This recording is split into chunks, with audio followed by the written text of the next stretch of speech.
towers out there.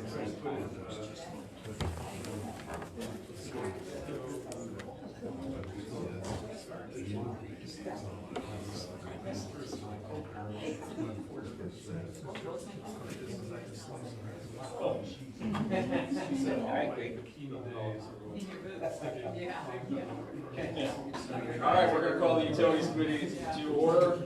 First on the agenda is a wastewater update, and I'll turn it over to the mayor. Thank you, Councilman. I think everyone's painfully aware that several years ago, the US EPA mandated a comprehensive wastewater plant overhaul.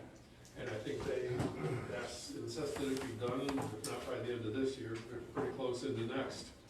And the estimated cost at the time was 76 mil, which, believe me, since by that time has grown to be much more. So we responded back to the US EPA with two requests. One is that we have a longer lead time to comply with their mandate.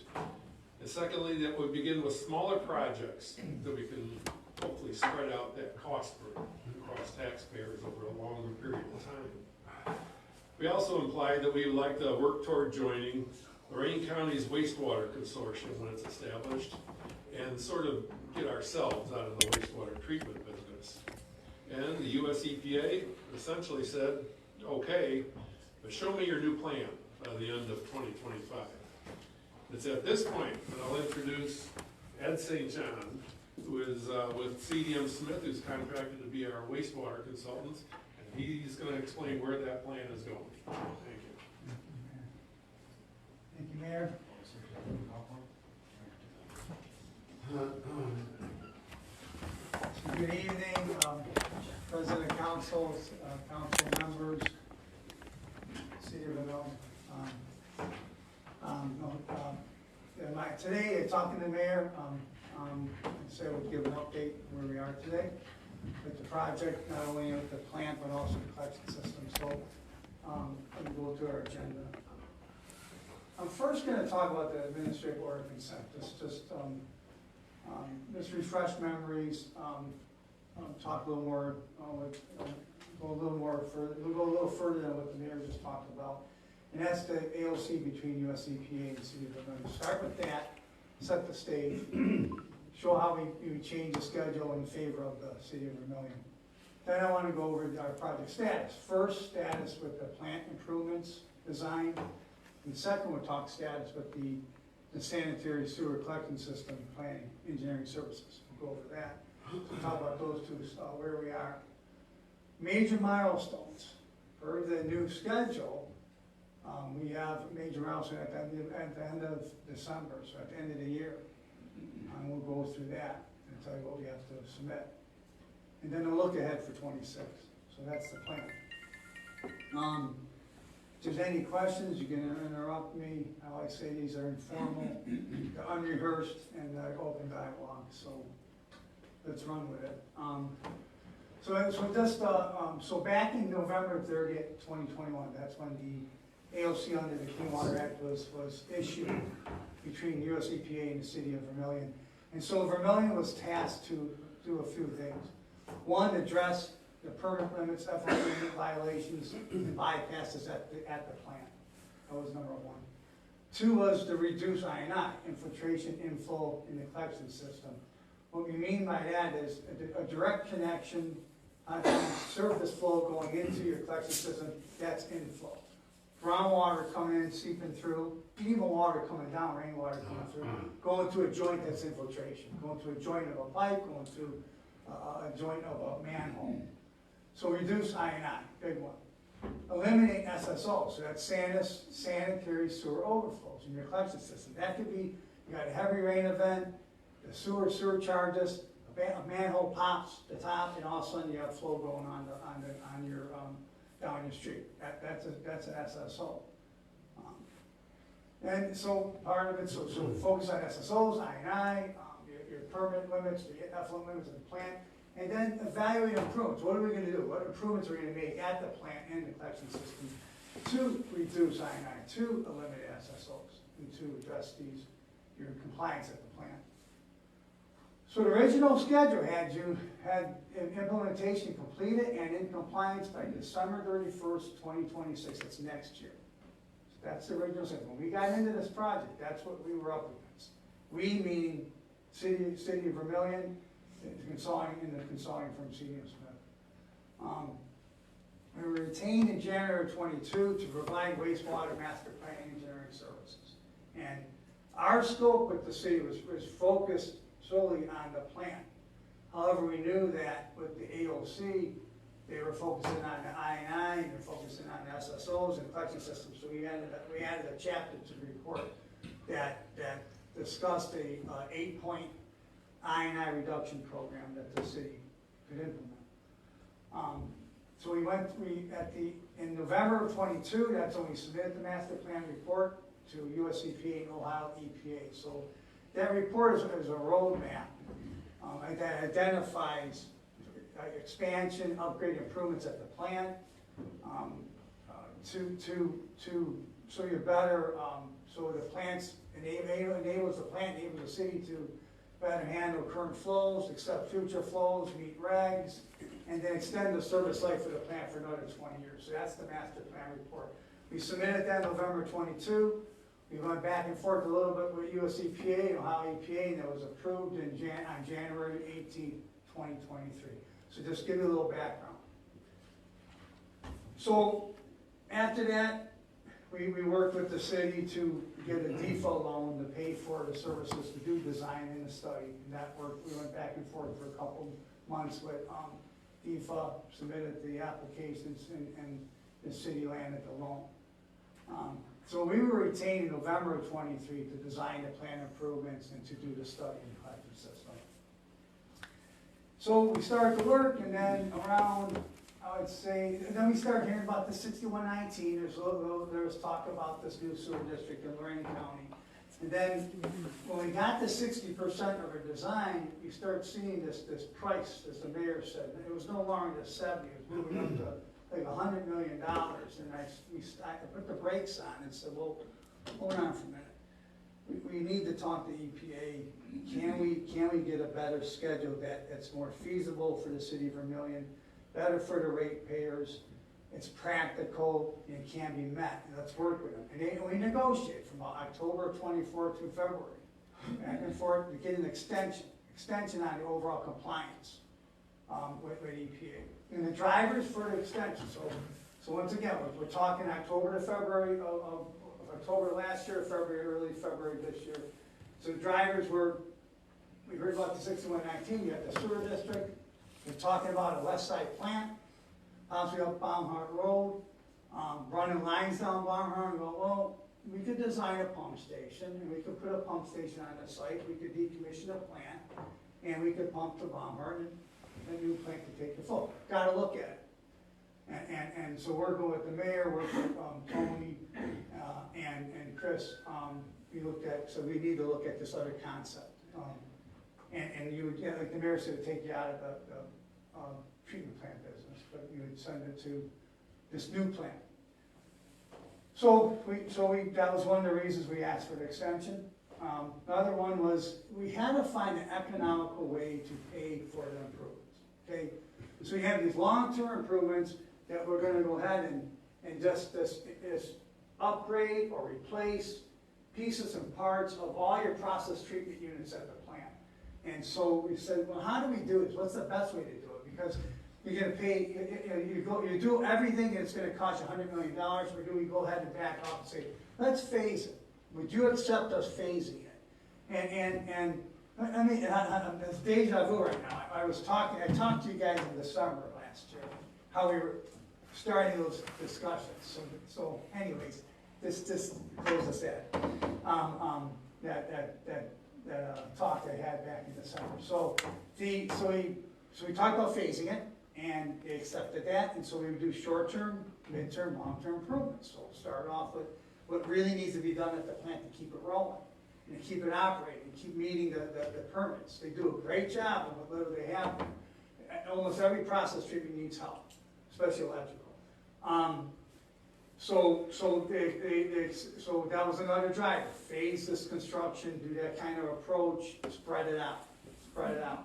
Do short-term improvements, and then 10 years later you do midterm, or maybe even later than that. So work with EPA on that idea. And finally, we just needed more time to complete this whole analysis of the collection system. You also had in mind you have to design improvements. That's very difficult to do that all in 1 year, because the study takes 2 years just to analyze the whole system. So back and forth, and we submitted the final letter in February 25, and then we got approval for extension request in April 1 of 2025. So it was a major accomplishment, and definitely better for the city of Vermilion. It was a big win, we feel it was a big win for the city of Vermilion. So just looking at it, and I'll talk more about these, we don't have to go to every date, but really at the top is just to finish the design work by December this year. Finish the collection system work at the end of this year. The big milestone is that fourth item, where we're gonna submit this updated master plan report. So we're gonna take the master plan report that was submitted in November of 22, and now you have to update it. You have to have an amendment to it. So now we're gonna have a chapter on how we're gonna phase this, the plan improvements, how we're gonna do short-term, mid-term, long-term. That's a new chapter. Now, and then in several chapters, we're gonna be on the collection system. We gotta add that to the report. And what they expect to see is a capital improvements plan, not only for the plant, but also for the collection system. And we're gonna spread it out. It could be 40 years, 50 years, we haven't figured it out yet. But that's your new schedule, and when we got that schedule in April 1, that's what we're following. So let's just talk status at the plant. So 90% design submittal went to the city, went to the plant staff in August of this year. We followed up in September with an engineer's opinion of probable construction costs, that's the EOPCC. We also worked on a concept for that pump station in the forest bank. So you have the pump station at the plant. Once again, you decommission the plant. You send 2 transmission lines to Balmer Road. September 18th, we also submitted the loan nomination form for a $40 million construction loan from Ohio EPA DFA. So that was submitted in September. You won't find out. I mean, basically, you get your name in the hat. You find out in January if you could get that loan. I feel pretty positive they have the capacity. We had a workshop with the plant staff in the downtown city staff in October 2nd. We get the review comments, and right now we're working on a 100% design set and a bid set that we would then submit in December. And as if you saw the schedule, we're gonna shelf it. We gotta wait till we see we get the loans. We would end up advertising in March of next year to start construction in May. So per the US EPA schedule, you are to start construction on the plant in May of 2026. I talked about short-term, mid-term, long-term. I just want to show you what we mean by that. So originally, the entire design had all those improvements listed there in the drawing set, which adds up, okay? And so it would be a brand new type of grip removal system. So what we did here with the short-term is we're going to replace your mechanical stream, because you need that in the grip building. You need to make the replacement so you get better performance. And there's a grit collection system that it does not work. So when you think of grit, that's the sand, the stones, the heavy stuff that comes through. If we can't pick it up in that process, it ends up going through the plant, and it does cause major problems with pumps and other equipment. So you want to get that out early on in the treatment process. So the short-term improvements, we look at the aerated grit building, is just those 2 items. And then you look at midterm, long-term. That's how the whole this capital improvements plan is going to look in the report. Another example, the aeration system. We're going to replace gates and diffuser membranes. So that aeration system that adds the air to the tankage for the bugs. So the bugs, when the organics comes through, the bugs eat that, and that's how you remove solids from the flow that comes through an aeration tank. The long-term improvements And there's no midterm, but the long term, that's where we're gonna convert this, we're gonna take it, we're gonna change your biological treatment process, so that's down the road. So right now, you have conventional integrated sludge plant, your aeration tanks work well, your blowers work fine, you have to make a couple of improvements to keep it going. And that's something, once again, keep this going, and do the short-term improvements, so we can really vet this idea of a pump station, and also give time to the county or the 6119, who's ever gonna build this west side plant. It's tough to read from back here, but that's just pointing out the scope of work at each process treatment unit. When you look at to the right, those two big circles, those are digesters or such storage tanks, we're just gonna clean them out. So we really we did what you need to have, working with the plant, you decide what improvements need to be made to keep the plant running, to continue to meet the permit, your effluent limits, and clean the water, clean it before it goes into the river. And so those little call-out boxes just talks about the different improvements at each process treatment unit. The big one, when you think of the cost here, is really electrical. That's where your main feed to the plant needs to be replaced, and that's part of this job. Without that, we can't run anything at the plant. Without the plant, what do you do with your sludge? What do you do with your sanitary sewage? So we need the plant to be running. We need an operation. Oh boy, I could have blown this up. Okay, so this is the cost estimate, and that's, I'm gonna go up. We can't see it. I can't see it. Maybe we all have to stand here. All right, this is rough. So it's 21 million for the plant improvements. That's today's dollar. How much is it? 21 million. Okay. The electrical work, though, when you look at the breakdown, I'm sorry, everybody, I can't blow this up because it's in a PowerPoint. You just have to go with it. Excuse me? You'll make it available. Okay. Yeah, we'll make it available, yes, sir. So when you go through this, these are all the different items, the different areas of work at the plant. And electrical is 6.3 million. That's one of your highest items, work items, scope items. Another one would be the final selling things at 3 million. Total cost, this is total cost, today's $21. But you always have to take it, then you have to add all your other pieces. So you have the other contingencies. One, you have to add general conditions to it. That's when we talk about general conditions, that's a site and plant management by a contractor. That's waste removal, there's other things, other items that the contractor needs to cover. Mold and demold. So as you start adding all this up in the contingencies, it ends up being 35 mil. But I always want to state, once again, today's dollar is 21. You have to include escalation, because this isn't going to be built. We go to the midpoint of construction. This is sometime in, if you look at August 25 to August 26, that's how we come up with the midpoint. And with the midpoint of construction, it's 5% inflation there, so that's escalation cost that adds to the total. Construction contingency, I think that's 10%. Overhead and profit. You're adding everything that the contractor's going to add. So we have our number at 21. When it's all said and done, it's 35 mil. So go ahead, sir. Where are you getting these numbers? Has this gone out to bid? Where are these No, numbers? these numbers, we do the estimate. We have a construction cost These estimate. are estimates. Yes, they are, yeah. So nobody's bid on these? Oh, no one's bid on it. This is just an estimate. This is not going out to bid. So our job is to design these improvements, and then we owe you, the city, a construction cost estimate, so you have a good idea what this is going to cost, and if you need to get a loan, you get a loan. That's just in short. More to it than that, but it's 21 mil once again. But when you start doing all the adders, which you have to do, you can't just ignore that. It adds up. And once again, contingency could be high. It could be high here, so that number could go down. What I like to say is your number is going to be 21 to 35 mil. Safe to say it.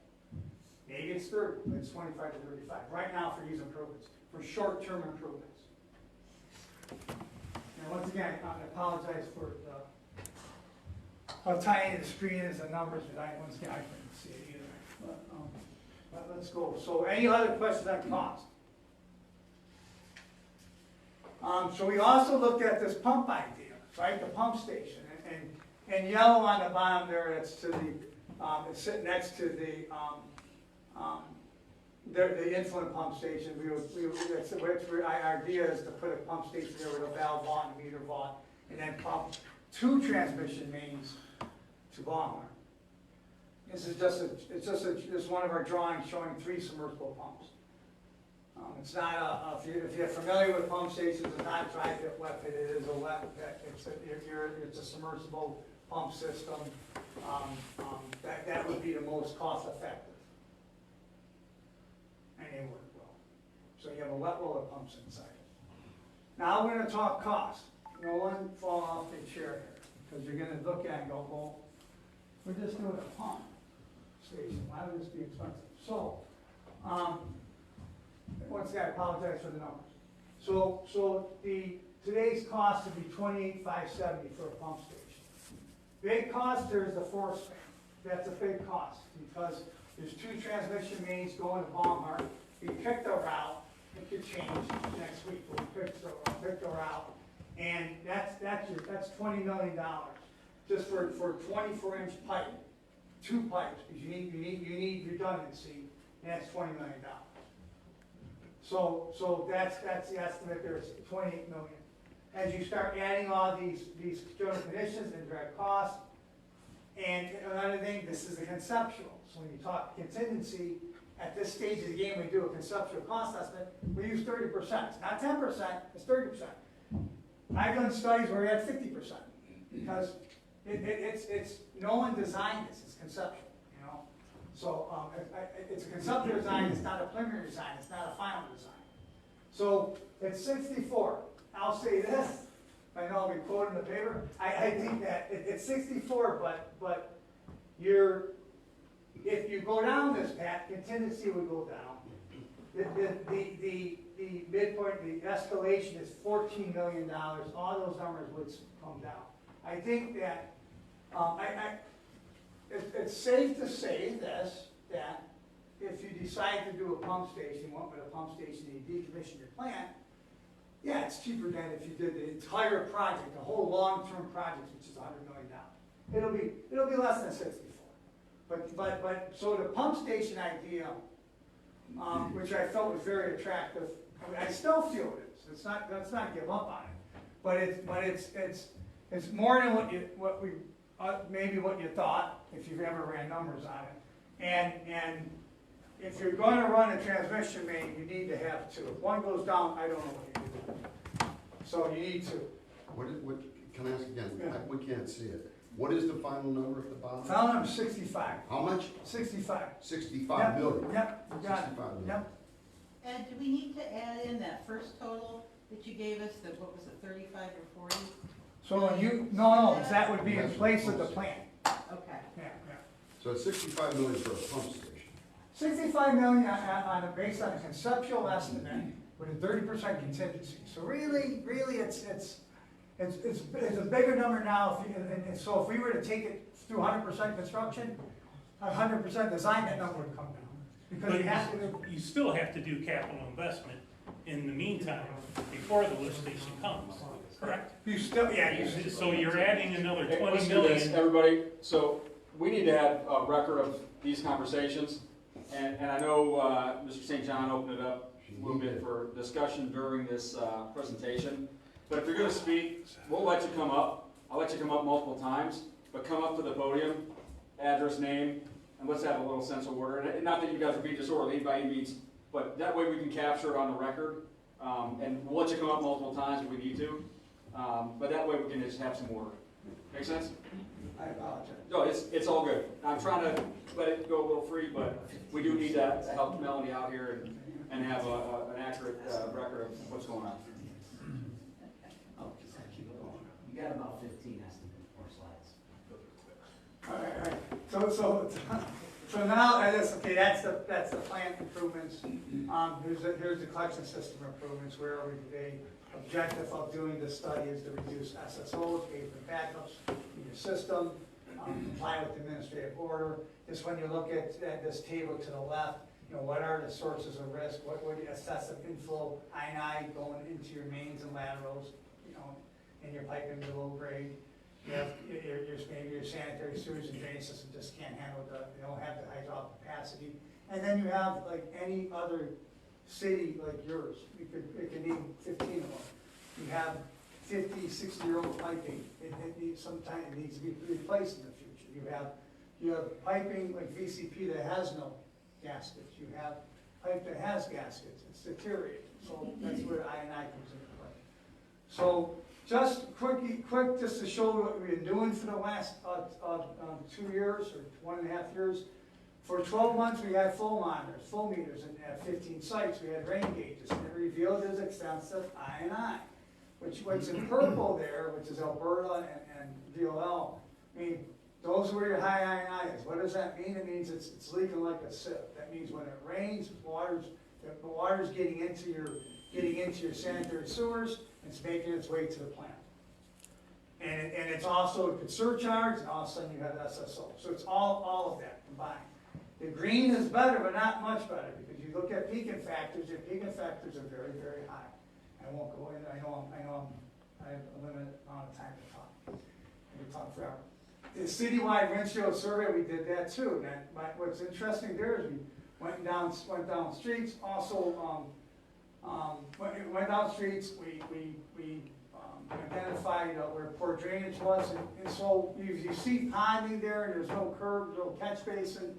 It's going to sit there, and sooner or later it's going to make its way just into the sanitary sewer below. So that's another thing. So that hurts the system too. So based on the windshield survey, we would need to improve your storm sewer system. We inspected 827 manholes. We put CCTV, we TV'd 10,000 feet of pipe, and 500 of those manholes saw excessive infiltration. So that's when you think of a manhole, and you think the whole structure itself, it's making its way through joints. And the rise, I was thinking the right word, rise. The riser of a manhole is taken in flow. We modeled the entire system. We modeled every pipe in your system. So we did a system-wide hydraulic model. When we do that, we get storms. We take storm from our flow meters. When you have a big storm event, we take that data and we use that to calibrate the model. So that model mimics what really happens when you have a 2-year, 24-hour storm. And that's one of the storm events that I have on the screen to the right. But what you could get from this, what you take away from this map is what's red is where it's surcharged. The surcharge, it means that it surcharges the pipe so that the water level is above the crown of the pipe. Doesn't mean it's coming out of the manhole yet, but it's above the crown. It's all hydraulics. What's pink there or purple, that signifies basement backup. So it surcharges, you have overflows during intense rains. You look at that and say, my gosh, there's a lot of issues with the sanitary sewer system. Once again, you're not alone. Cities next door, cities on the east side, if you have a 50 to 100-year-old system, sooner or later you got to make repairs. The field investigations and hydraulic analysis has revealed a long-term strategy for I&I control and system renewal. Just dropping down to the bottom here. So based on what we've learned, and we're working on that right now, and we have to submit this into the master plan report, we have to come up with a comprehensive citywide asset renewal program to address the I&I and aging infrastructure. So that means that we're going to have routine inspections of mains, laterals, pump stations, forest mains would be a preventive maintenance task that you would want to perform annually. Line repair. One way to stop the inflow is a line pipe. The other way is to add more storage So you could keep the, and you have, where is it, Alberta, help me out, Alberta, where's the detention base in Alberta? So you could add another detention base to hold that flow back, so it doesn't slam the treatment plant. So the bullets on, I not to read everything on the screen, but if there's capacity improvements, you can do lining, you can replace pipe. So that's what we're looking at.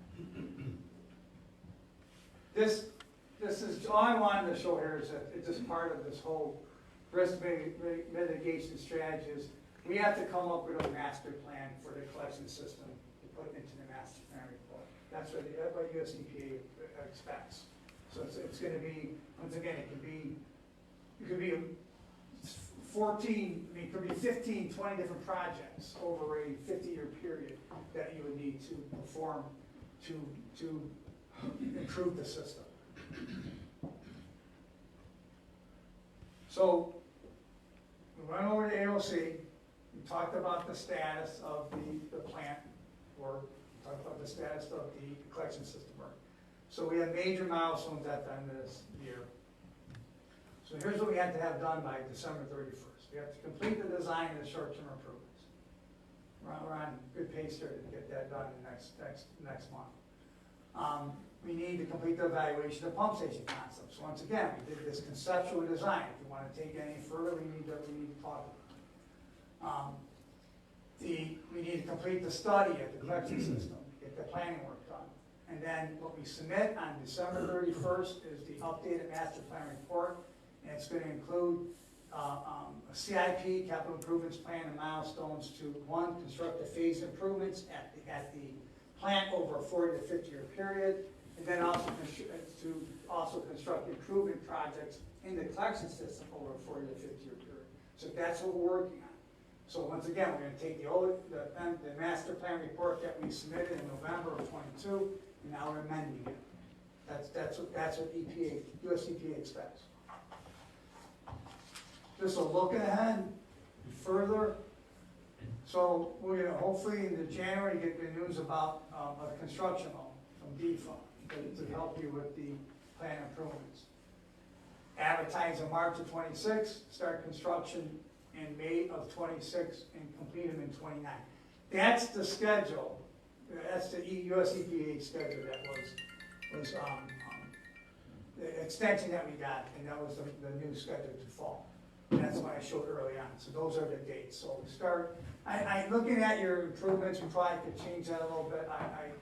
It's not really a 3-year job, but right now we'll stick to that. That's what EPA sees. You need to be completed with those improvements in 29. As far as the collection system, complete the design next year, December 31st. So that's design, and we're still working it out because there's multiple packages. It's not just, you're not gonna have a set of drawings covering every spot in the collection system. It's gonna be multiple packages. We have to work that out with EPA. How do you want them? When we submit the master plan report, you need to come back and go, well, how are you doing that design? It's not just one job. You need to get back to default and then talk about getting a loan. And we're also gonna do a rate study to help the city out. And see how you're going to have to obviously increase rates. And that's just right now in the schedule at US EPA. You start construction of, we'll call it phase 1 of the collection system improvements, April 27, and you complete it by 29. That's phase 1. There could be 15 phases. Once again, there could be 20. That's something we're going to work out when we put together the master plan and update the master plan report. I want to say this, that if you were to go to the pump station route, and the fact that you're not going to have a plant down the street till 2030, 2032, whatever the number is, I don't know when that's going to happen. We highly recommend, strongly recommend that you do the short-term improvements at the plant. They need it. You're replacing equipment that's just has been around, that's just not performing as well, and it's aged, right? So we can replace the equipment. We have a process that doesn't even work in removing grit. You need to put that back online with a updated system. And then going back to electrical again, your main feed, we're gonna have, in the short-term permits, there's a new substation, new transfer switch, new transformer, you gotta have it. Without the power, we can't run the plant. Without a plant, you can't treat the sanitary sewage in the city of Vermilion. So that really needs to be done, and that's why we went short-term, to take that number down and the cost. And so you get that work done, complete it, the plant keeps going, keeps doing, and it helps the plant meet their permit, and then you make that decision if and when that plant is constructed on the west side. I mean, I've heard it's really gonna be a county plant, it's not gonna be a 6119 plant, that's the latest. But that could change, every month, I don't know all the, I don't know, all the details. But they're definitely, the county definitely is planning on constructing a wastewater plant on the west side, which is, like I said, down, it sounds like on Baumhart. But that's the look ahead, so, that's my presentation. Let me see. I have 2 questions for Yeah, you. go ahead. What's the possibility of getting an extension on submitting that master plan by the end of the year? So obviously, we're all aware that there's going to be a new administration, and that allows them to have some input in what that master plan is going to be. What's the chances of submitting something to the EPA? If it's 120 days, 6 months, We could always ask. I think that's something we need to do. And then we're talking about a $40 million loan. How does the city plan on paying the loan back? We're already having a hard time paying back the design loan, correct? Is that design loan gonna get lumped into, is it gonna be one payment, is it gonna be 2 payments? Have you been able to kind of run any numbers, or just too early? I'm just hearing a lot of these numbers Okay. myself. The design would be lumped in with the construction. We'd be able to roll that over. Issue will be a roll. So that way, if you're making payments on it, you can stop it, you have the construction once you start construction. And so you wouldn't be paying that back till June of '29 or whenever that starts. And part of CDM Smith's plans and estimates is they'll be doing a rate study, correct? Yeah. What's the life of the short-term improvements? I mean, the 35 million, what kind of 20 time frame is years. it, like 20? 20 years, whatever we design is 20. I just, how we set this up and, can you get that approval from US EPA to go with 20 years for the life of the short term? Midterm, you get, and you do that on year 21, that's how we're gonna oppose it. Push it out there.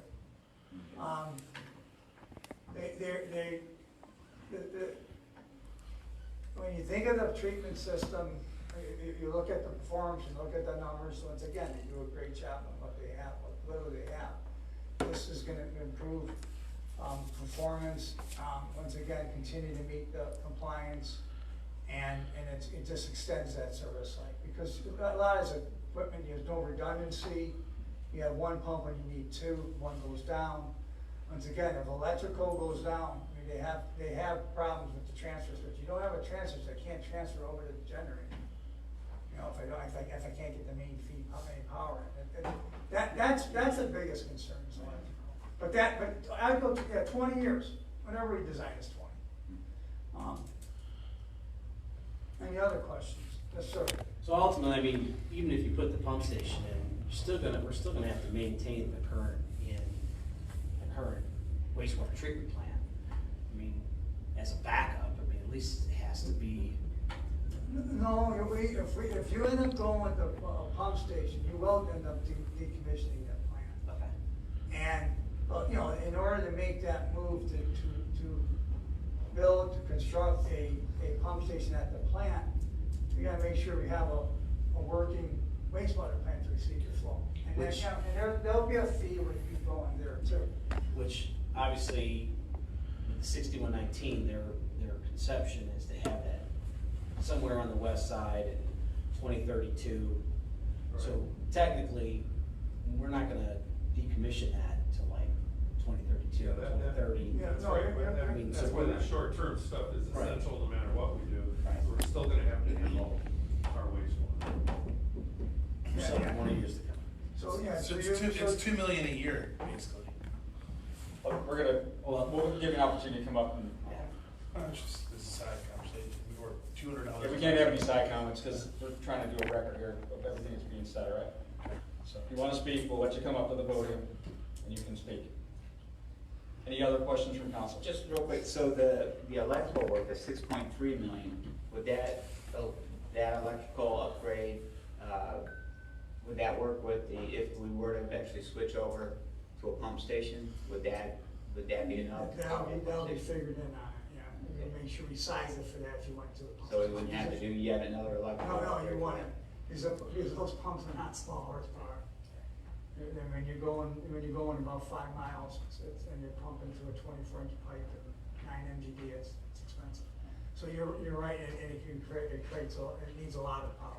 But you're right on. So whatever, if we gotta make sure that any electrical upgrades you make now, not only serve the existing plant, but it serves that pump station if that was to be done in the future. And that includes not just the substation, it also includes new primary feeds to each process, to each building. So it's pretty extensive what you have to do with the electrical. Thank you. Yeah, so, and correct me if I'm wrong on any of this, I'm hearing all this for the first time. I like to hear things 2, 3, 4 times and That's really fine, dig go into it. ahead. So, 35 million short-term, with the hope to eventually do 65 million long-term for the pump station. That would be your recommendation? It would be your cost at the high end is 35 million for the short term. And if you were to do a pump station, with a 100% design, it'll be less than 65, but I'd say it's 50. Sure. Yeah. So, 90, 100 million, somewhere around there, roughly. You guys first started this thing thinking of doing everything in-house. There was no 6119 at first, right? I know you didn't get very far. If you had to guess, if we did it all in-house, we didn't join any 6119, we kept it all here in Vermilion, what would your guess be? I'm not gonna hold you to it, just curious. You obviously know. Like to do the entire project, All here, yeah. No, 6119 doesn't exist. and you just do long-term improvements, you see. Sure. It'll be over 100 million. How much? So, I mean, 180 million, 110? No, I'm not gonna hold you to any of this, Yeah. but Well, I'll be in the paper. with my clarification, I'm not gonna hold you to it. I mean, So you're gonna be anywhere from 100 to 150? Let me ask you this, how long could you spread that out though? I mean, could you be talking 30, 40 years at 100 million? Like, are we talking 20 years and now on phase 2? Is it worth it to think about that? Because you can spread out the. I think the goal in the short term is a good move because once again, you have a conventional system that works pretty well. You have aeration tanks that perform. You think of the main processes in the plant, your pumps and your blowers, they're working. We're making upgrades to help that out. And I say 20 years, you could go 20 years with it. And maybe, and if you look at midterm improvements it's not a big hit when it comes to money. It's when you do that long term to change the entire biological treatment process. I think the short-term improvements are a good idea for me. And I think you could go far with that. And I don't know if I answered your question. You tell me right now. Yeah, I mean, I don't think anybody can really answer it at this point. I mean, to me, it sounds like it's really the same cost, just how soon do we want to spend it? Yeah, well, if you do short-term improvements now and you do the midterm, 20 years from now, obviously that's going to go up. We all know the escalation. So it's not. So when we provide the numbers in the master plan report for how we're going to spread this out, we have to submit numbers to the EPA.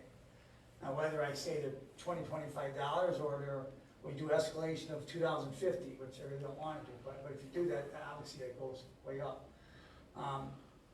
But that's how, yeah, that's why I say 100 to 150. I mean, Is there a way to scale down the short term and still keep us at 15, 20 years? There may be, we need to work with the plant and see if you were to drop something, what would we drop? The one thing I would never drop would be the electrical. Sounds like that's the biggest. It's just huge. I mean, once again, you don't have power, you don't run the plant, you don't want that. Yeah. I mean, as Ed is saying, the short term is, if we wanna continue operating as a city with a wastewater plant, that's a necessity. The 6119, I mean, I think it's a great idea, but right now, that's what it is an idea. So, holding back on that pump station, and any other options we have, is probably, seems like a good idea from this point here. But the gotta do's are get those control systems and get the I&I under control and do those things, commit to that, and that we owe to ourselves right now. And good comment, Mayor, but I mean, remember, we're focused on the cost for the improvement to the plant. You have costs, that's gonna be, once again, it could be 20 projects in the collection system that you're gonna have to do. Because we wanna reduce that I&I because you're sending stormwater to the plant to treat it. We wanna keep it out of the sewers. Tough job. You gotta, in both areas, from plant to collection system, lots to do. And that's why I really want to come up with a good plan on the collection system, so maybe the first couple of projects are not that costly, but it shows that you're making improvements. Remember, you're under orders with USPPA, and the main thing what you do is you follow their schedule, you show commitment, and you show progress, and everything will go fine. You just gotta keep doing it. And it just goes on. I know from sewer district in Cleveland, Akron, Ohio, they had 40-year plans, 50-year plans, they've been going on for a long time. And I think we could go far on short term. If we were to drop something, we want to work with the plant. Because what we picked right now for the short term was what they need, and it would get them to proceed and exist for that 20-year life,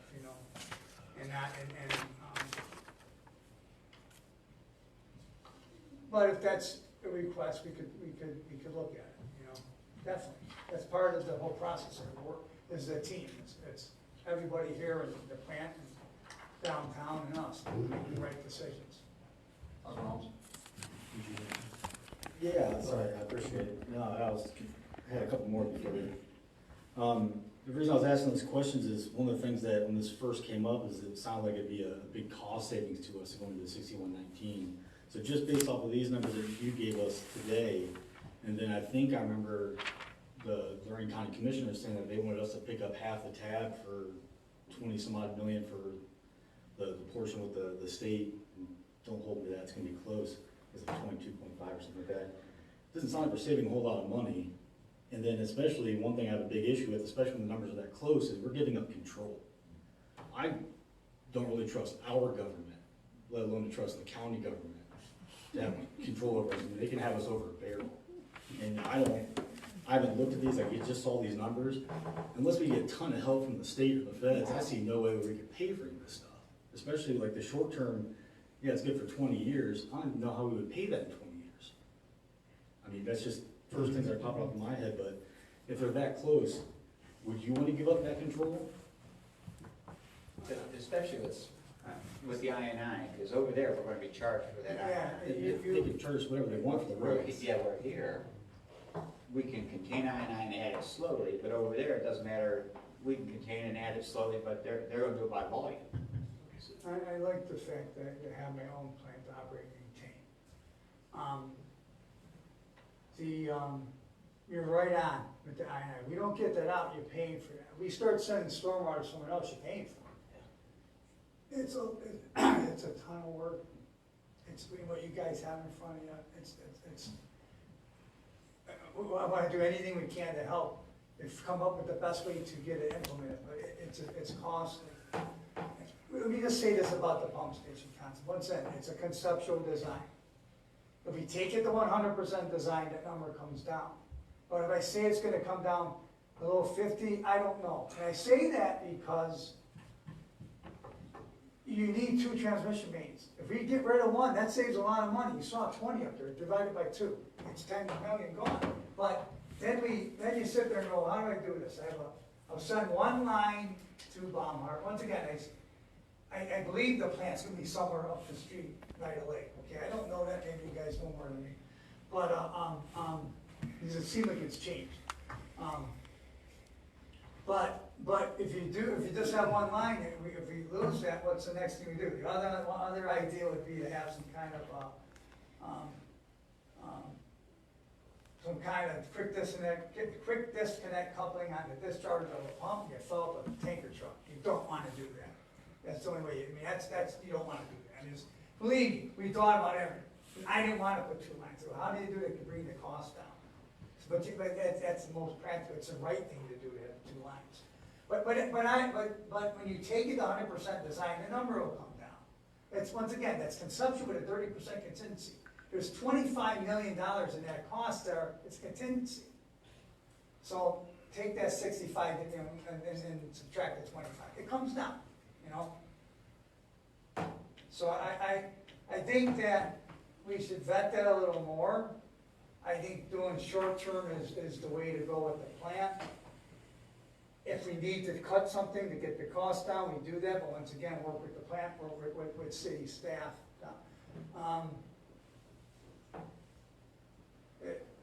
But if anything, I'll repeat it again, we definitely do that electrical improvements. We have that. I mean, it's a So, tough spot. another, 6119 again. Not really sure how much faith I put into that. Let's say it doesn't go, what about pumping it to Lorraine? Lorraine says they can accept it, we got it, we'll take it. How does that cost effect? Instead of pumping it, and we're still gonna have to put a pump station in. It may not be at that location, it just may be further on the east side of town. What about, how does that, has that been looked at, has that been discussed? We have not looked at it. Okay. That means that we could look at it, Sure. if those conversations are being, are occurring in the city, and I don't know. Because again, I mean, what we're hearing is that some cities and municipalities are for it, some are not jumping on the bandwagon of the 6119. Currently, that changes like the wind every day, sounds like, but if Lorraine is able to take on our capacity, how does that look, and has that been? We should look at it, and then where would we connect? You know, Sure. You still would need, you still need that pump in, you still need Sure. transmission mains, but, maybe, Councilman, I've had conversations with Right. Lorraine about exactly that. Mm-hmm. Right now, the big play is the county. Sure. And Lorraine itself has its own issues to deal with, whether Right. they would accept Vermilion or not. Right. But if they would, let's assume that, as Ed said, it would require basically the same infrastructure to get us over there. Still have to pump it, still have to have a line that goes basically the same place. Sure. And it's all still conceptual, it's an option down the road. Right. The only thing we really know we have to face is the I&I and the control systems and the other things that it's talking about short term. With the I&I though, I mean, BOL, obviously, you look at the map and everything, and that's obviously why we did all that work down in BOL. Right. How much of that have you figured in has helped that I&I? Because obviously, Alberta and BOL are the biggest issues of I&I. well, we haven't, that project isn't complete yet, we have not analyzed to see what the improvements are. But even after that, after we're able to analyze that, I mean, that could obviously reduce some costs. No, we like to think when you line a pipe, you could get you can get a reduction in I&I, Sure. anywhere from 25 to 30%, and so that helps, it brings the numbers down. Okay. I mean, the one thing with Lorraine is that you wouldn't be waiting for a plant to be built. Right. That would be, you look at some of the positives, but,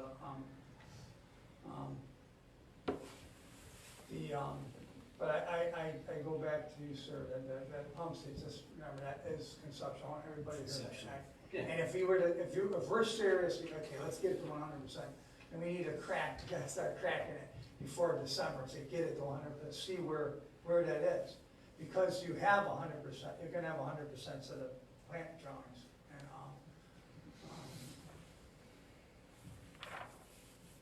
yeah, because like I said, 25 mils in there for contingency and escalation. And that's the other issue too, when you wait, we got those numbers, we have to include escalation. So if you're really not building it from, we look at, you would start, let's talk about the plant. We start construction in May of 26, it ends in 29. The midpoint is where you take your escalation to. So that increases the cost, it adds. But, Right, and as council members up here, obviously our main concern is, we talk about this rate fee. Of course, obviously, it's gonna affect all of us, but, we'd like to soften that rate fee. We don't want our constituents to take the full issue on this. I mean, we've already done it, and we've reeled it back a little bit. But, I mean, obviously, we know it's gonna have to go back up eventually, but, we'd like to lessen the blow as much as possible.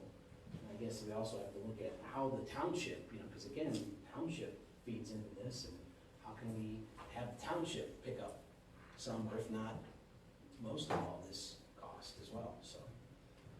But I just will say one thing to bring up your point about the rates. I think we need to have a discussion about that. It was supposed to be on October's agenda, I believe, when we suspended the rates. I could be wrong, but I think in January they may go back automatically. Correct. Right? So we need to get that on the next agenda and have a discussion about the rates to determine what that's going to be. Is everybody up here? Can we move over to the audience now? Yeah. Is there anybody in the audience? Come on up. Russ Owens, 516. Come up to the Well, Russ, Don't be shy. Russ Owens, 5161 Portage Drive, Vermilion, Ohio. I'm a bit confused, but that's my want. It's just me. So don't take any offense. It was my understanding that when the EPA came in, the challenge was the resolve to it was to build a 76, approximately $1 million plant to satisfy the EPA, is my understanding. And I don't know when that was, 2022, 2021, whatever it was, 76 million, right? 76 million. And then we had an alternative, which was to eventually tie in, because it was less money, 76 million was a lot of money. We were gonna use 6119 and the tie in there to lessen the blow so that it wouldn't be $76 million. Is that right? And so we're talking about here now, to the tie-in, which was supposed to be cheaper than the $76 million. Now we're talking about, to do the tie-in, we gotta spend $40 million to upgrade the plant, and then $50 to $70 million to tie in to 6119. That's like $120 million, which seems to me to be $50 million more than the $76 million that we talked about in 2022, unless I'm wrong. So, and then the other thing, okay, so now we're spending 50% more on something that was supposed to be cheaper. I don't know if you're aware, but Huron County has just built, or is building, a new wastewater plant, new. And I don't know what the apples to apples is, GPDM, what is it called? Whatever it's called. And they're building this plant, brand new, for $21 million. I've sent you pictures, I've been there. I've sent him pictures, $21 million for brand new. Is that a big cost?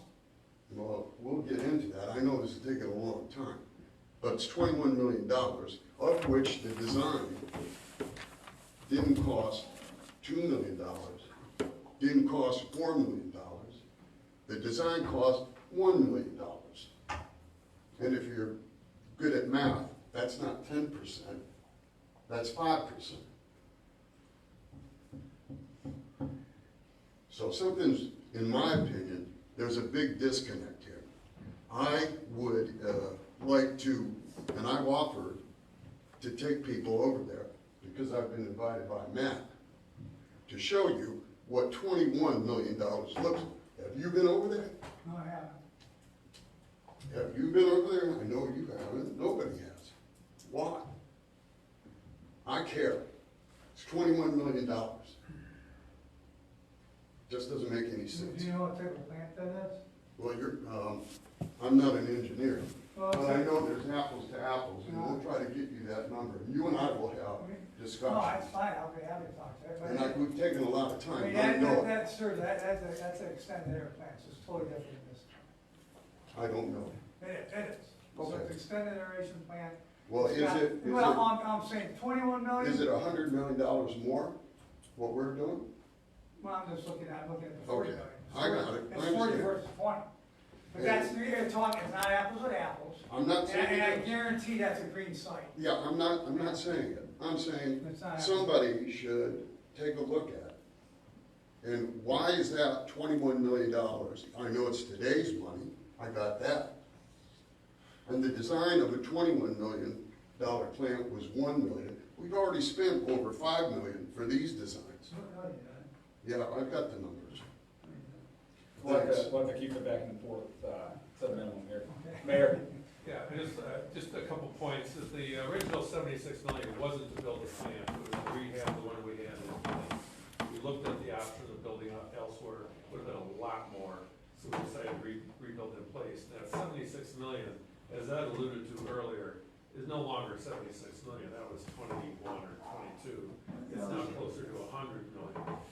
And if you take a responsibility of looking long-term at the city, and what our obligations are as stewards of the city, the cost of, if it happens, and that's a big if it happens to join the 6119, that's a one-time fee. We do that once.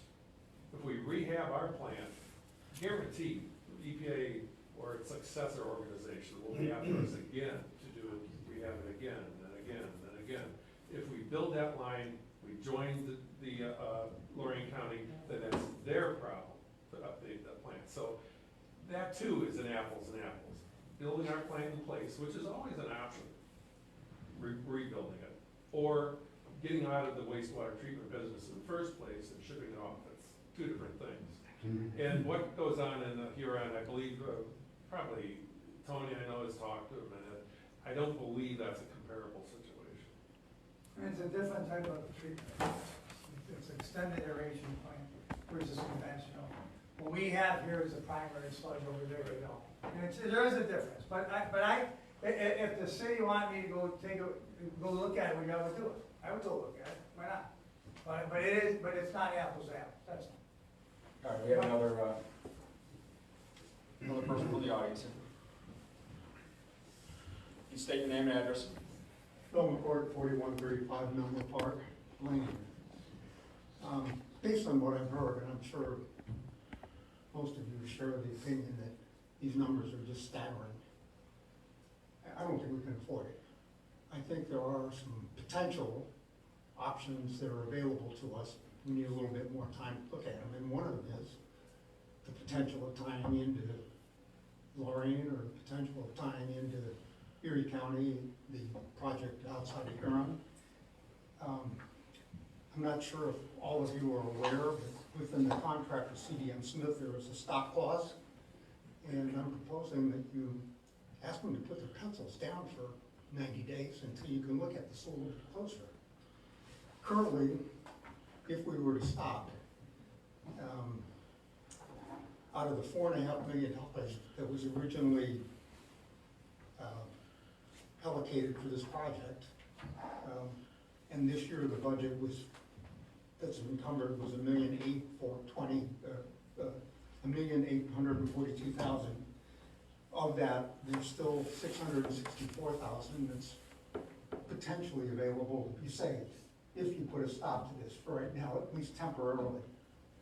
And I'm suggesting to you all that you consider an immediate, put your pencils down for 90 days, and let's look at this, the options a little bit closer, with some fresh eyes. Thank you. I have copies of these if you'd like them. Sure. Of the- And I think that's where I was going when I requested that we ask for an extension. I'm gonna ask a question to the law director. Law director, if we do put a stop to this temporarily and ask for, I'm gonna give these papers to the clerk of council. If we do ask for a pause and an extension, say it's 6 months, and let's say the EPA says no, what kind of risk do we face? So I would have to review the consent order, but I mean, you would then be in violation of the consent order presumably, and, you know, the EPA can, hold you in contempt of that order and implement additional fines and consequences. But I'd have to look at the consent order a little bit more closely, and I would have to review the CGM Smith contract to know, you know, what you could do to process it as well. I do think it's wise to ask for an extension. Doesn't hurt to ask. How quickly, in your opinion, do you see these requests granted? No, it'd take a couple months. If you would have asked them. I mean, letter to EPA or CPA asked. Mr. Taft, I'm assuming you would like the. Waiting till you were done, sir.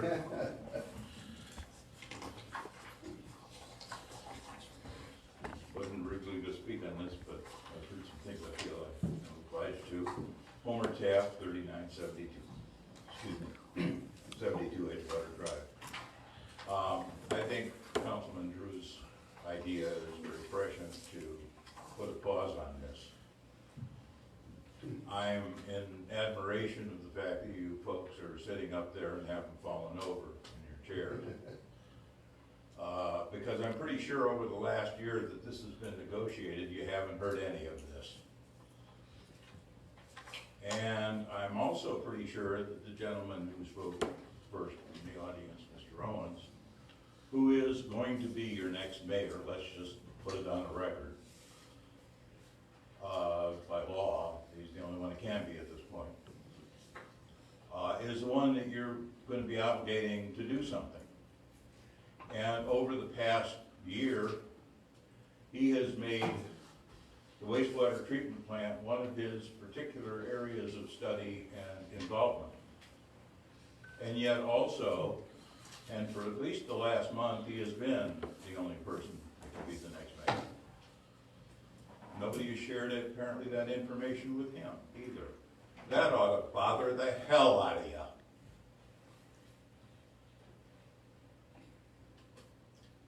It also bothers me, and this is no reflection on CDM Smith, but it does bother me that going back to the very beginning of this thing,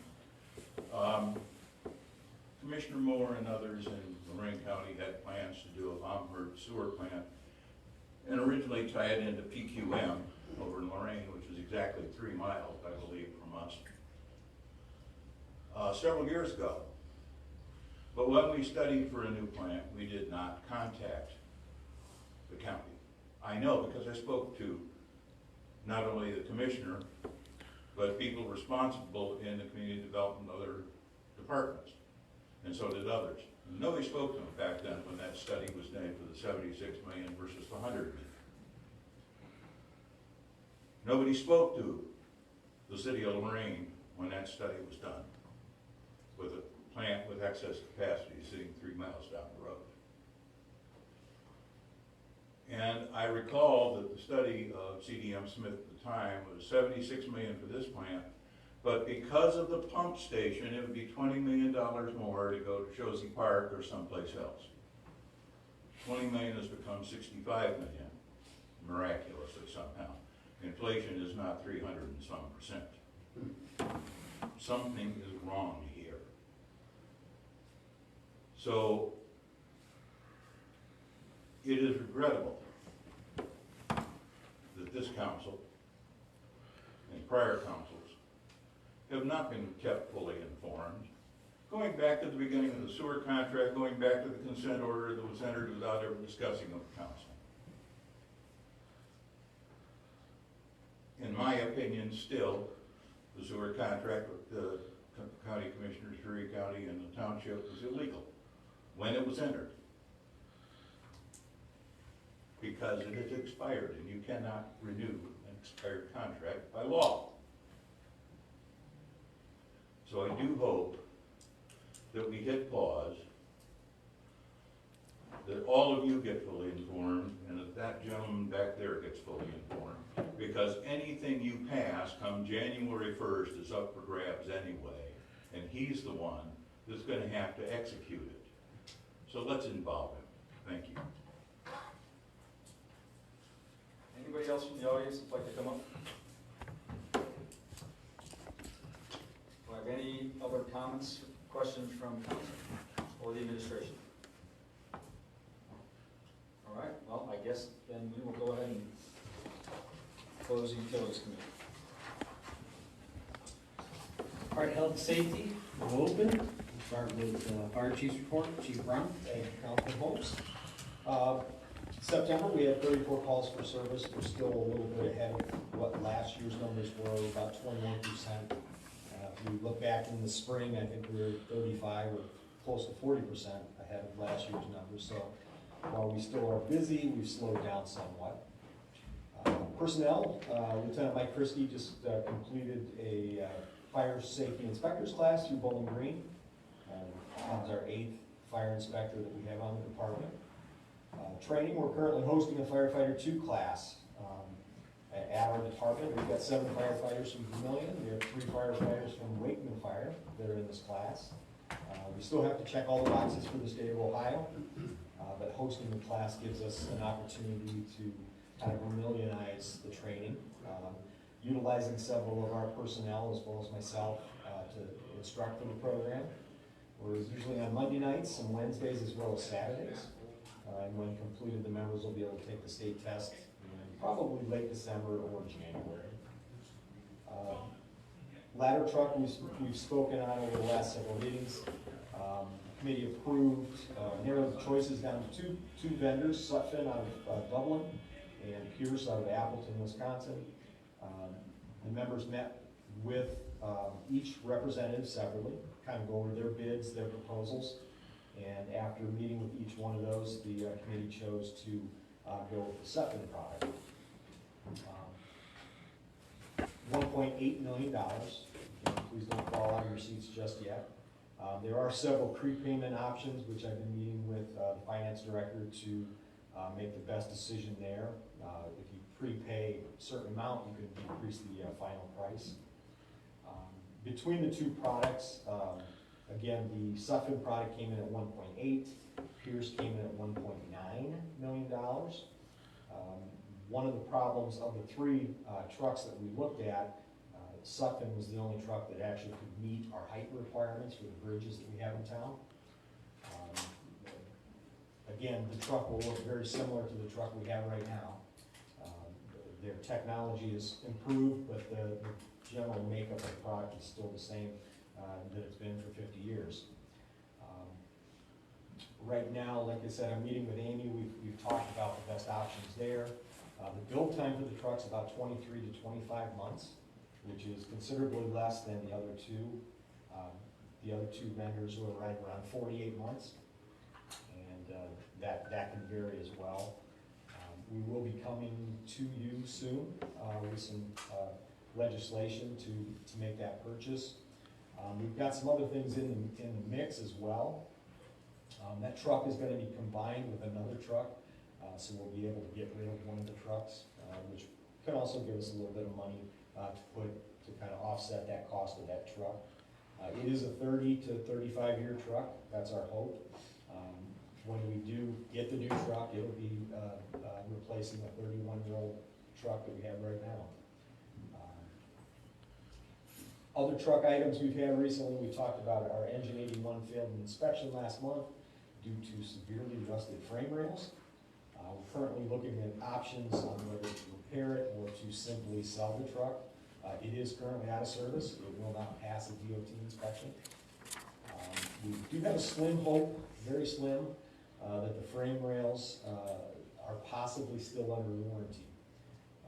We had Atlantic Emergency Services who sold us the truck. They came in to evaluate it, and he did say it was the worst he'd ever seen. I said, so does that mean it's gonna get covered? And he says, well, we're not sure on that.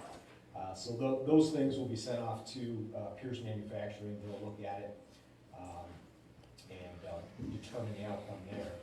It should be noted that between 2005 and 2007, Pierce had numerous issues with frame rails, which did result in a class action lawsuit. Our truck was in 2006, so it's right in that area. We'll see how that goes. Again, we're still waiting word from Pierce.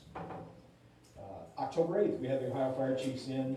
They began their feasibility study regarding EMS operations in the city. They spent the day touring the response area, meeting members of the department.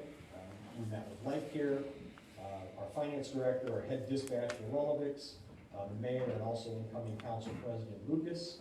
It was a very productive day. We're still in the process of gathering statistics for them so they can look at their proposal and make some recommendations on which way we should look at going. And again, this is going to be used as a planning tool for the future and is not binding in any way. Week of October 5th was Fire Prevention Week. We were busy. We had quite a few school groups come into the station, as well as our open house on Monday night. I'd like to thank our State Farm insurance agents, Brad Schwab and Jeff Lucas. They provided us with fire prevention materials that State Farm is able to provide every year. Last thing I have is I want to give a shout out to our IT Lorco data. They were able to obtain 2 brand new radio consoles from Lorraine County, and that's going to increase our capabilities in terms of our communication systems.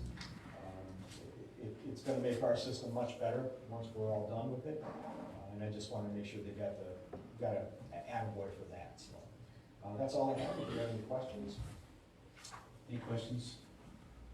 Yeah, what's the timeline on hearing back about the warranty on the Pierce truck? Yeah, you know, Councilman, I'm not sure. It was probably 3 weeks ago, I think, when we met with him. Okay. And he took a bunch of pictures, and they had to, go to their corporate office with that, so. Sure, yeah, because you told us about the issue at your last report, and you said that they came in 3 weeks ago and did documentation on it? Yes, yeah. That blows my mind. That's taken, this is not Yeah. on you at all. Right. I've dealt with warranties for a decade plus. It shouldn't take that long, especially when there's a class action during that time period. Which everything's sealed, and it was just a handful of departments like in the Illinois and Indiana area. But again, that was Greg Stark, who kind of did some of the research for us.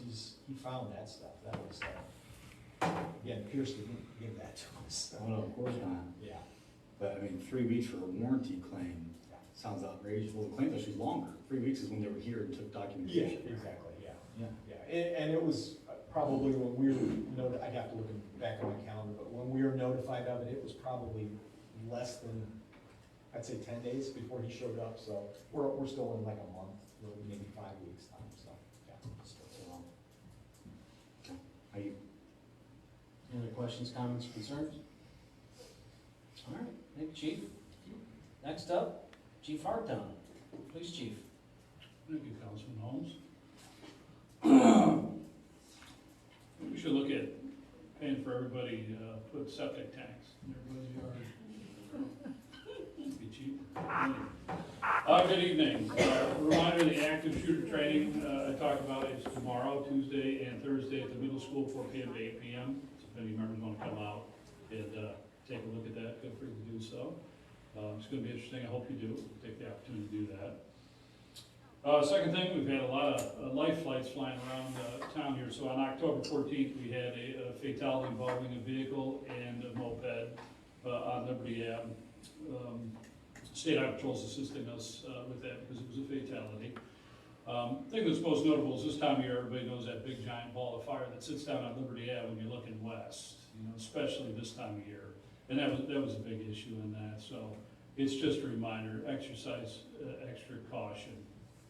Especially when at 5, 6 o'clock, that thing's right in your face, you gotta be careful. It's a tragedy.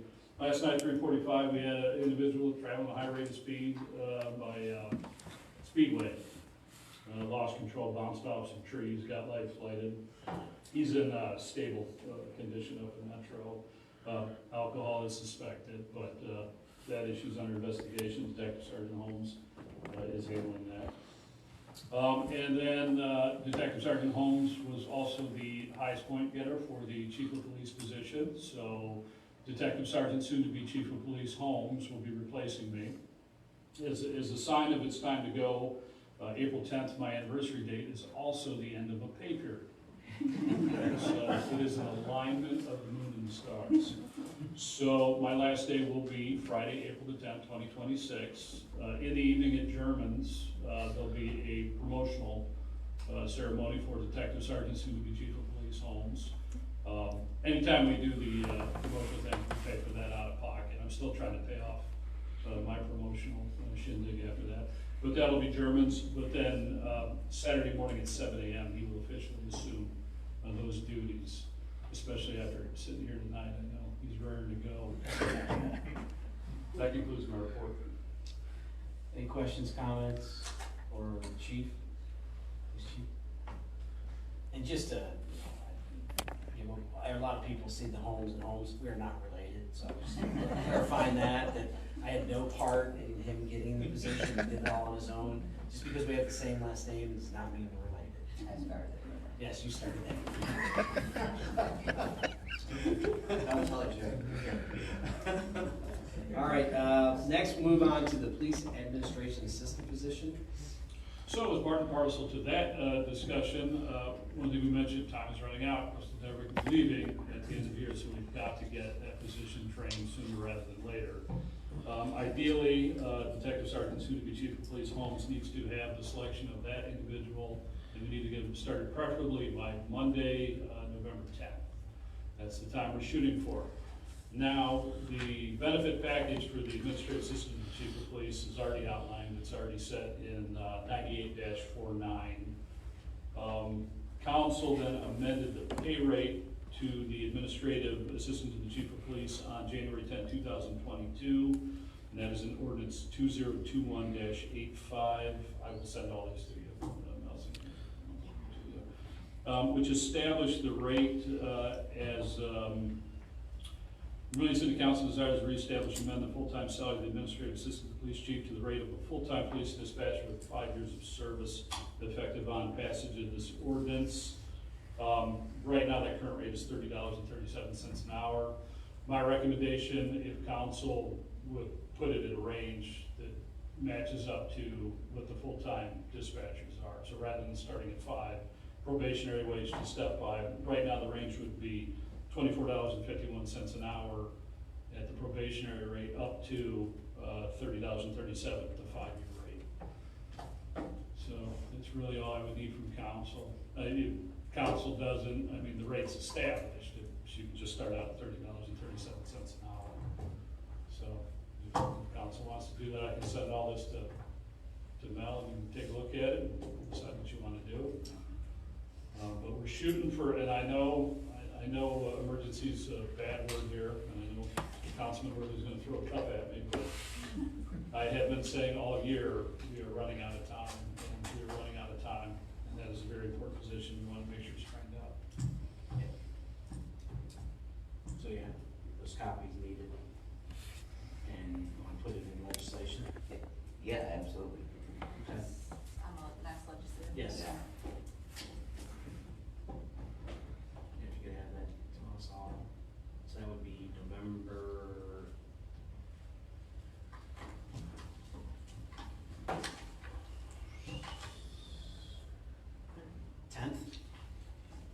That's the regular city council, would be the 17th. 17. Any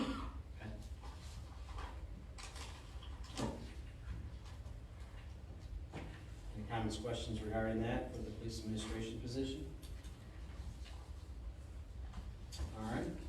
Next on the agenda is the review of ordinance 2025-62, which is the flock camera safety program. And Mr. John Gabriel, President Gabriel. Okay, and yeah, it's, my name's on it, but it's already been introduced, so. Yeah. We had a gentleman come in and explain to us the flock camera system, which is in use in communities that surround us. In fact, I think just about every community that borders us is currently using that.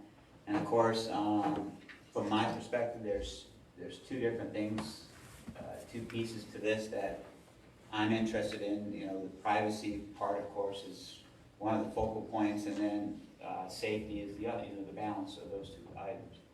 So I did contact the gentleman who presented that, Mr. Kyle Downs, and we ran through a lot of the questions, and in their terms and conditions, I'll just go over these briefly.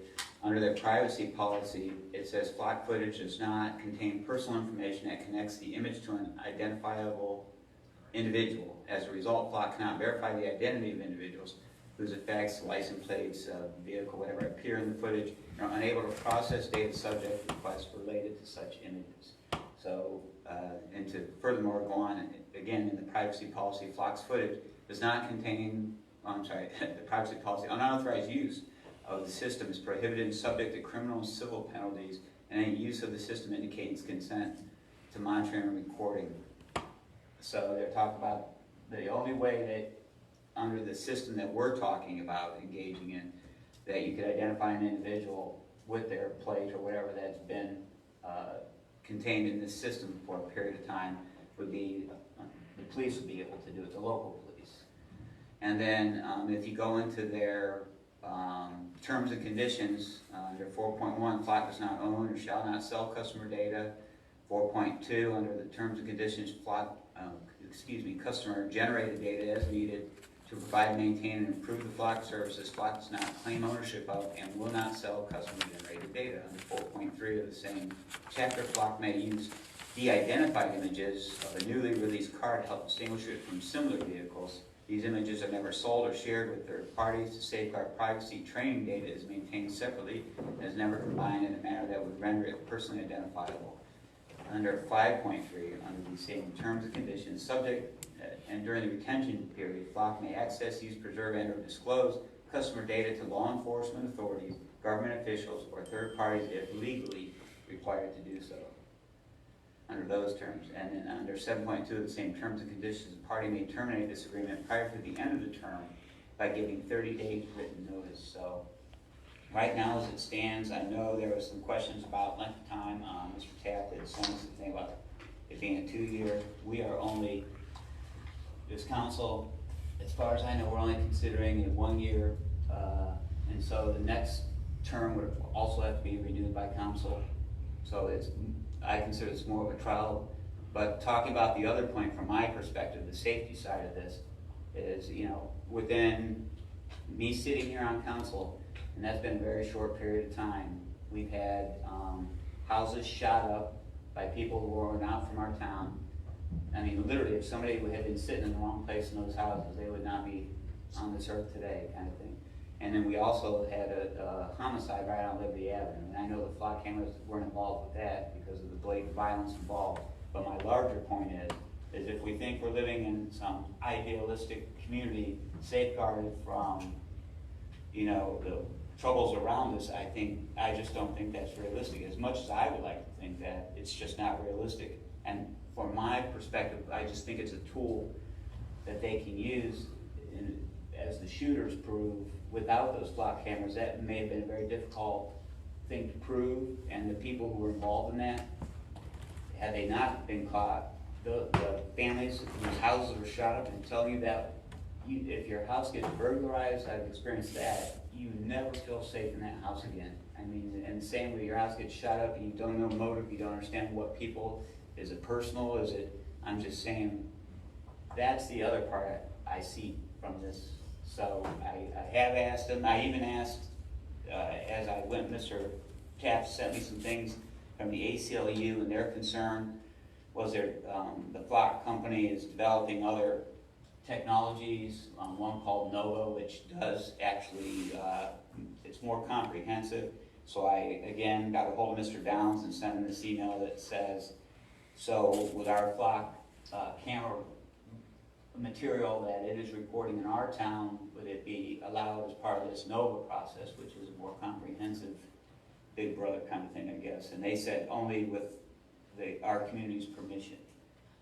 So I guess to sum it all up, what I would like to see us do, because I don't want to throw the baby out with the bathwater here, I would like to see us amend that ordinance and add a little bit of civilian oversight to it, and make it so that the president of council, the chairman of the health and safety, somebody or councils designate can go once a year prior to that 30-day period that we could cancel if needed. Go once a year and go through an audit with the new chief Holmes, just go over with them what they were used for, maybe what agencies, whatever he would be able legally to share with that individual. And I think that would put me at ease as a council person, I would say that. So yeah, if we had that kind of interaction, I think it would be helpful. So that's where I'm at. How about we add language that requires the police department to do a yearly audit of the usage of the flock system, and then provide that audit to council. That way there's not any issues about us seeing information that we shouldn't see. And I use flock on a daily basis. It's a game changer. We've had convicted sex offenders approach children and try to solicit them, and all we had was a surveillance video of the vehicle that was grainy and obviously never shows a license plate, and within 2 hours I had that person in custody. We are investing a lot of money in our parks. It's going to draw a lot of children to them, and I just think that, God forbid, something were to happen to one of the children in our community, our residents would expect us to have this technology. We have a professional police department, thanks to the chief, and all the hard work he's done. And we have a responsibility to give them the tools and resources that they need to continue to keep us safe. It is a great tool. It absolutely is. So if you want some kind of audit, I think that it's very reasonable. I'm a flock administrator. It's very easy to pull an audit to see what every one of my officers have ran and why they have ran it. It's super simple. And I think that's something that's very reasonable that the PD could do. Just provide some kind of summary, like an executive summary of the usage over the last 12-month period, and just share that either in your annual report, or maybe not in your annual report, but maybe with council. I think that wouldn't be appropriate there, but what's your thoughts about that? Listen, anybody else have any comments? Mr. Worley? Okay. First of all, it's just not the cameras itself. It boils down to just plain police work. It's a tool, and then that tool is followed up with boots on the ground, and that is ultimately what happens. Again, it's just a tool to be used, and again, from another agency that has it, just not children incidents, but elderly, loved ones. Just happened last week. We were able to locate a missing female that left Amherst Township on a Monday, and we located her in South Carolina on Friday by the use of flock cameras. And that was just simply because we were able to get the plate and make and model of the vehicle. We entered that in, and we found the lady. She had no idea where she was at. So again, gathering information, putting it in the system spitting it out, and again, no facial recognition, no big brother looking over. It was a tool to locate this missing female who had dementia. I would want that if my parents were missing. And again, going back to the incident with the vehicles and the shooting, the Pizza Hut robbery, it was a tool followed up with police work. Boots on the ground, phone calls, the guys doing, the police officers, the detectives doing their work with the tool of the flock. Again, no police, no facial recognition, nobody's rights were violated. It was just a tool followed up with good police work. There are policies that are set by your agency that the officers have to follow. It's just like leads. There's a leads audit. If we have a guy or an officer doing something wrong, a leads audit is put in. And if that person's running plates just because they want to run plates, again, that policy and procedures are set by the agency regarding leads, flock use, computer use, equipment use, cell phone use. It's all part of the policies and procedures that are set by the agency. Flock doesn't set the policy, your agency sets the policy and procedures. So an audit at the end of the year is a great tool, it's a great idea to show the value of what the tool is doing for the city and its citizens. I think it'd be a great opportunity for our residents and as our agency to protect our residents and folks coming in and out of our fine city. Speaking of value, when we're talking about the cost, it's $30,000 for how many cameras? Yeah. 10 cameras, and pursuant to that contract of, what, is it a one-year contract for that price? That includes the cost, the equipment and the service charges, but what would the next year be? Same thing. Well, it's 30,000 for the cameras, and then the upfront was 6,000 for the installation. So then the subsequent year would be 30,000 on that. But the whole point is we would, and I explained this to Scott, how I would, you know, if what you want to do, obviously you're going to have to compile the uses and the successes you've had, and you have to go back to council, and you have to continue to justify its existence, especially for an expenditure like that. So these are all things that have definitely been taken into consideration. And I'd just like to drop in, I always hear a lot about, you know, corruption and watching out for the guy. And I get that. You don't be a cop if you're not going to be, you know, everybody should second guess everything I do. Okay, I accept that, and you should do that. You should never assume, you know, I'm not some whack-bat. But I have beautiful skin, all right? If you, and we already have access to substantial data about you, or if we're investigating somebody, we can find out things that, you know, it's just the basic tools, the leads online, that clear the leads, all the different databases that we have as far as information. But just Google, you know, officers that used misuse of leads, and you see how prosecutors handle them. I don't want to go to prison. I mean, you hang around there, you go to jail. I'm a beautiful man. I don't want to be corrupted. Prison tattoos, none of that stuff. But then again, that's also incumbent on me to make sure, you know, that those policies are written and that they're being followed. I mean, I sent one of my guys to jail for slamming the car door on the head. That dude did, what, 90 days, 6 months in jail for doing that. So, I mean, that's the job of a chief. You know, you got to watch your own guys too, and they got to know it. So as long as you're soon to be chief, and I've worked with him hard over the last 3 years, and he understands these philosophies. I mean, that's one of your systems of checks and balances. That, I mean, you still have to audit that, of course.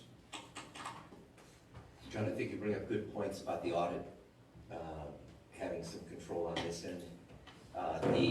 Looking at the contract every single year, making sure $30,000 investment is doing what it's supposed to be doing. Any other questions, comments, concerns?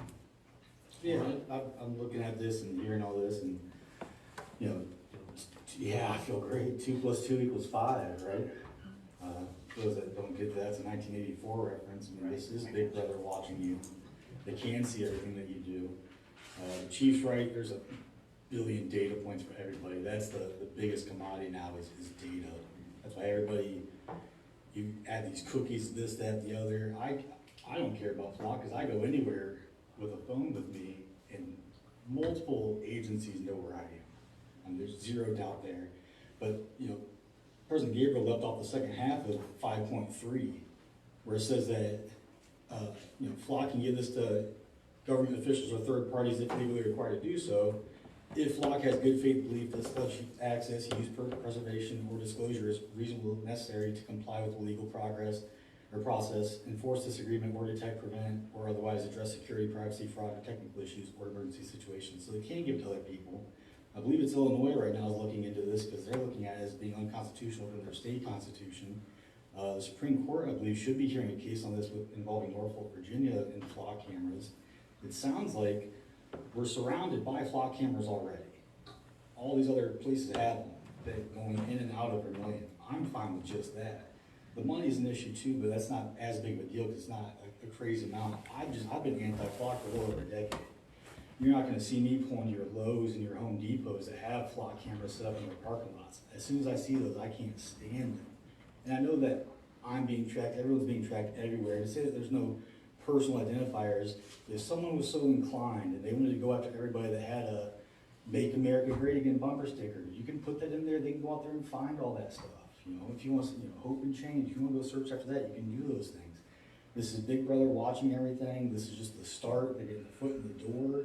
They also have a program, Wing. I'm sure some of you guys are familiar with that, where they can take our current internet protocol cameras and do a little software bump on there and take those cameras, and then they can make those flock cameras. I've heard talk about putting 6 cameras in one of the parks. They can make those all flock cameras almost instantaneously if we just pay a little bit more money. I'm completely against flock cameras. I know it's gonna pass. I know I'm in the minority. Half the people up here are cops, so of course they're gonna vote for it. And when you're hammers, you love looking for nails, so I almost didn't say anything, but I feel bad if I didn't do that. I'm completely against this. I personally would wait until we hear all this stuff go through in the Supreme Court, which I know it takes forever. But that's just me. I think that we're covered around the border of our city. We see the people coming and going already with these other agencies, if we should need them. For that big major Pizza Hut heist of, I'm not sure how much it was, $50 or whatever it was, but Tennessee found that for us. You got a lady down there in North Carolina. All these other places have these things for these tools. I don't think we need it. I don't want to spy on our citizens, but that's just me. Thank you. Any other comments, questions, concerns? Mr. Taft?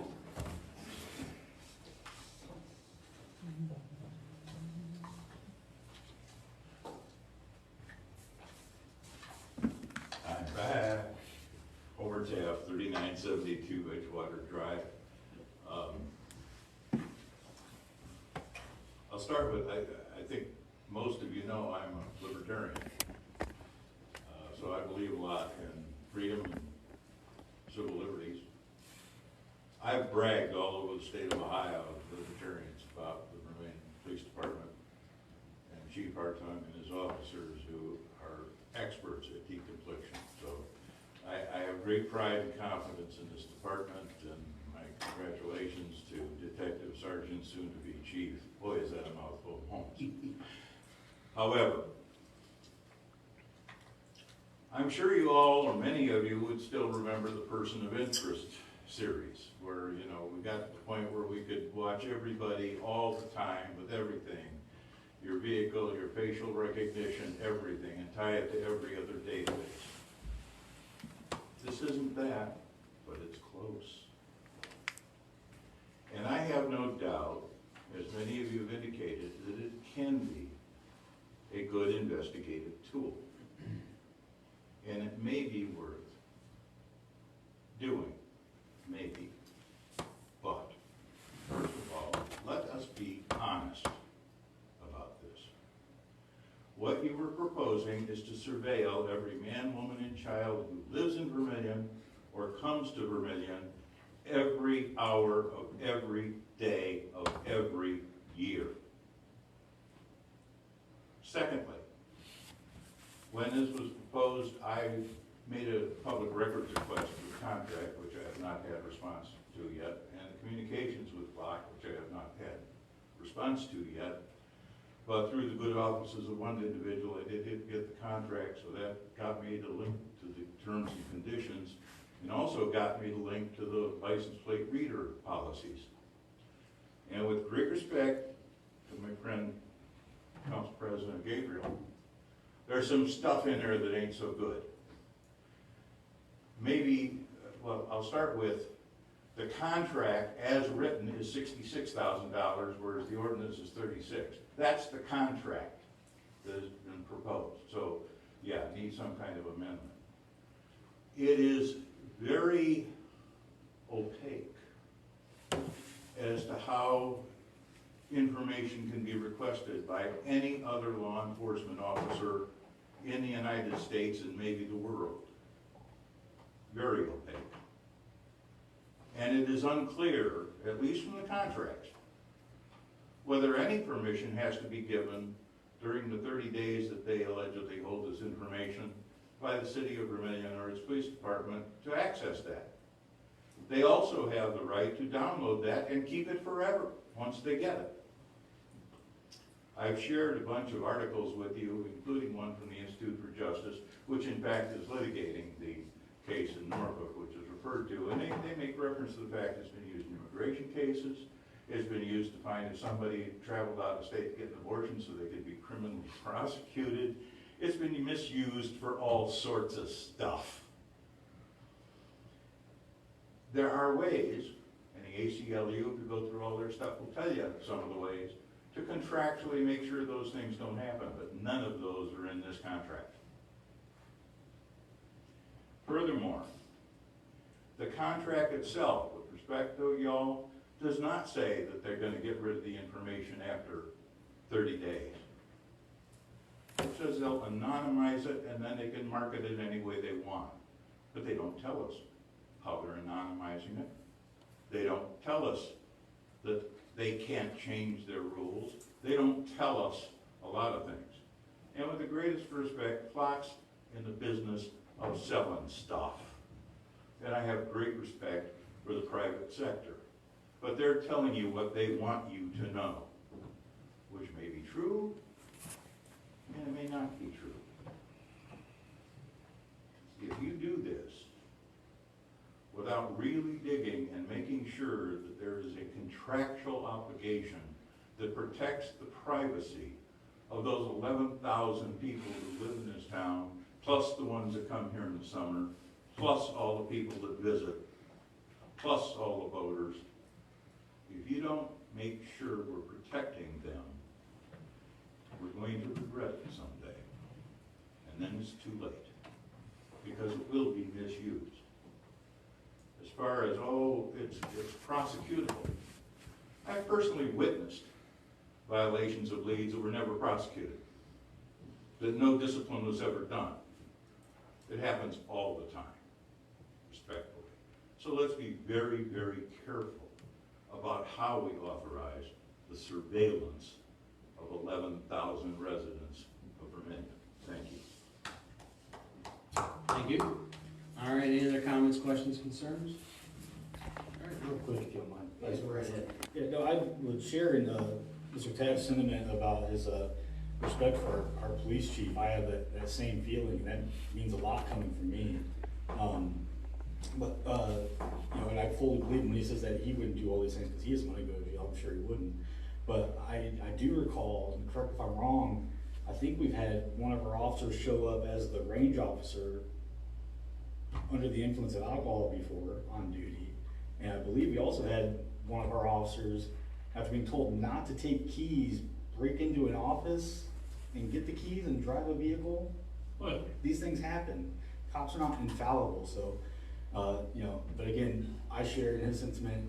I have the utmost respect for you. I can't think of any law enforcement officer I respect more than you, and I'd be the first to tell you if I didn't. You know that. Oh, I know. I know, I think we're gonna miss you, and I have no reason not to think that, the next one won't be the same. Oh, well, he'll try. That's cold-blooded. That's an excellent point. You talk about, at no point will I sit up here and say cops don't do dumb crap. They absolutely do. Again, I mean, yes, they got some keys, they suspended for 30 days without pay. There was accountability for it. I mean, there's a process for progressive discipline. I mean, the guy showed up at the range, had too much, lost his position as the SRO, he got suspended for a substantial amount of time. I know Susan, God bless her, she's been part and parcel with me every termination that we've had has been upheld. We've never lost at arbitration for batting 1,000, civil service. We've had some goofy stuff, especially when I first started, and I will never say that's not gonna happen, but again, if it does happen, you gotta take care of it. It's accountability. I've been in the newspaper a lot. All right. If no other further comments, questions, or concerns, health and safety will be closed. I'd like to call Finance Committee meeting to order. Finance Director Hendricks, you have 3 items on the agenda. The floor is yours.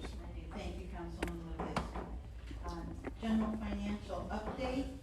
On the back side of the report, that or page 2 of the report that was sent out late last week, has our budget planning summary, which is the chart that you routinely see with Finance Committee notes that gives you the current standing of the funds that are used for capital projects and significant operations such as the utilities, etc. So those are all available there. Also, you've been provided with a copy of the ordinance 2025-59, which are the temporary appropriations that cover January through March of 2026. And these are, as they have been for the last 7 or 8 years, are modeled after our tax budget that is adopted in July. It has variables for unencumbered cash for July 31st of 25, 26 estimated revenue, as well as projected expenses, which are not allowed to exceed the cash balance. Also lists the assumptions that were made in those, which was also what was presented with the tax budget. So if there's any questions regarding this, that will be on for a second reading at the next meeting. Also, Lorraine County homestead and exemption has been altered by the legislative process in Lorraine County. We will have $94,000 less in property tax revenue than the original certificate that we had been provided by the auditor due to additional exemptions that the County Budget Commission in Lorraine County provided for those residents. So that will be something to keep in mind as you go into 2026 as well. That will be, the way I understand it, distributed across all of the funds that are collecting levies based on a proportion of that total revenue that is there. And if there are no questions, that concludes my report. Any questions, discussion? Okay, at this point, I will close the Finance Committee meeting.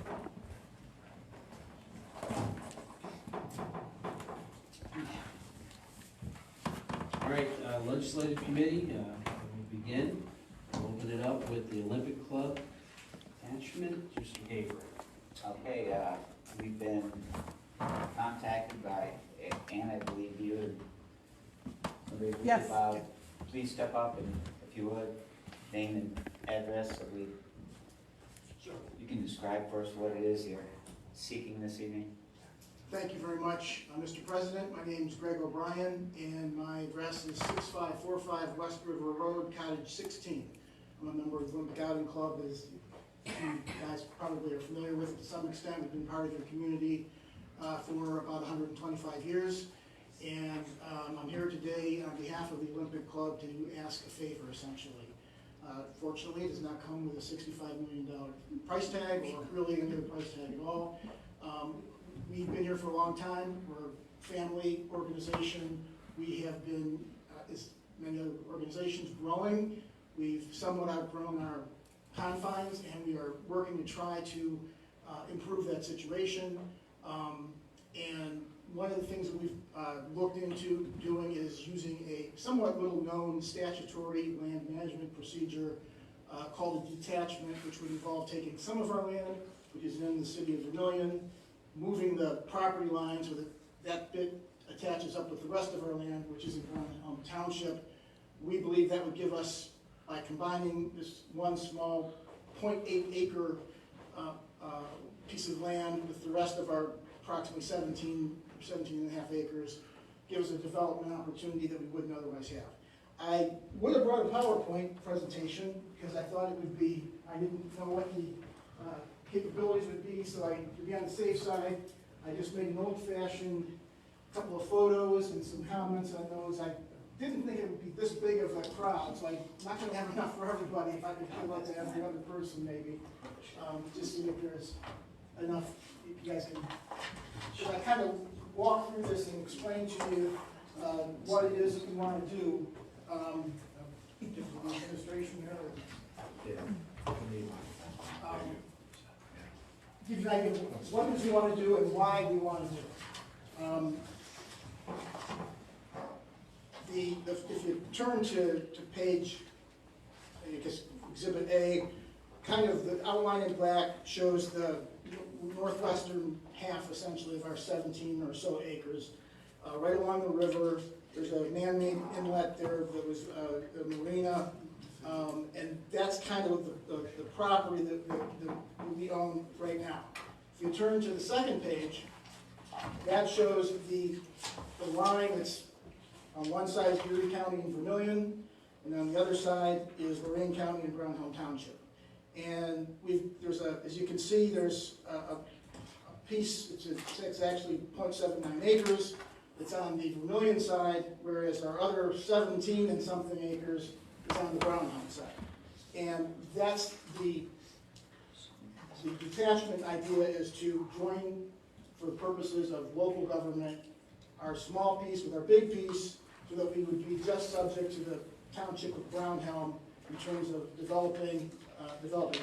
If you look at the next page, which is C at the bottom, that's just to kind of show our original property, which we've been on since 1902, is the little block on the right side, and the property that we bought in 2016 to develop is the piece on the left, which includes the part I want to mostly focus your attention on.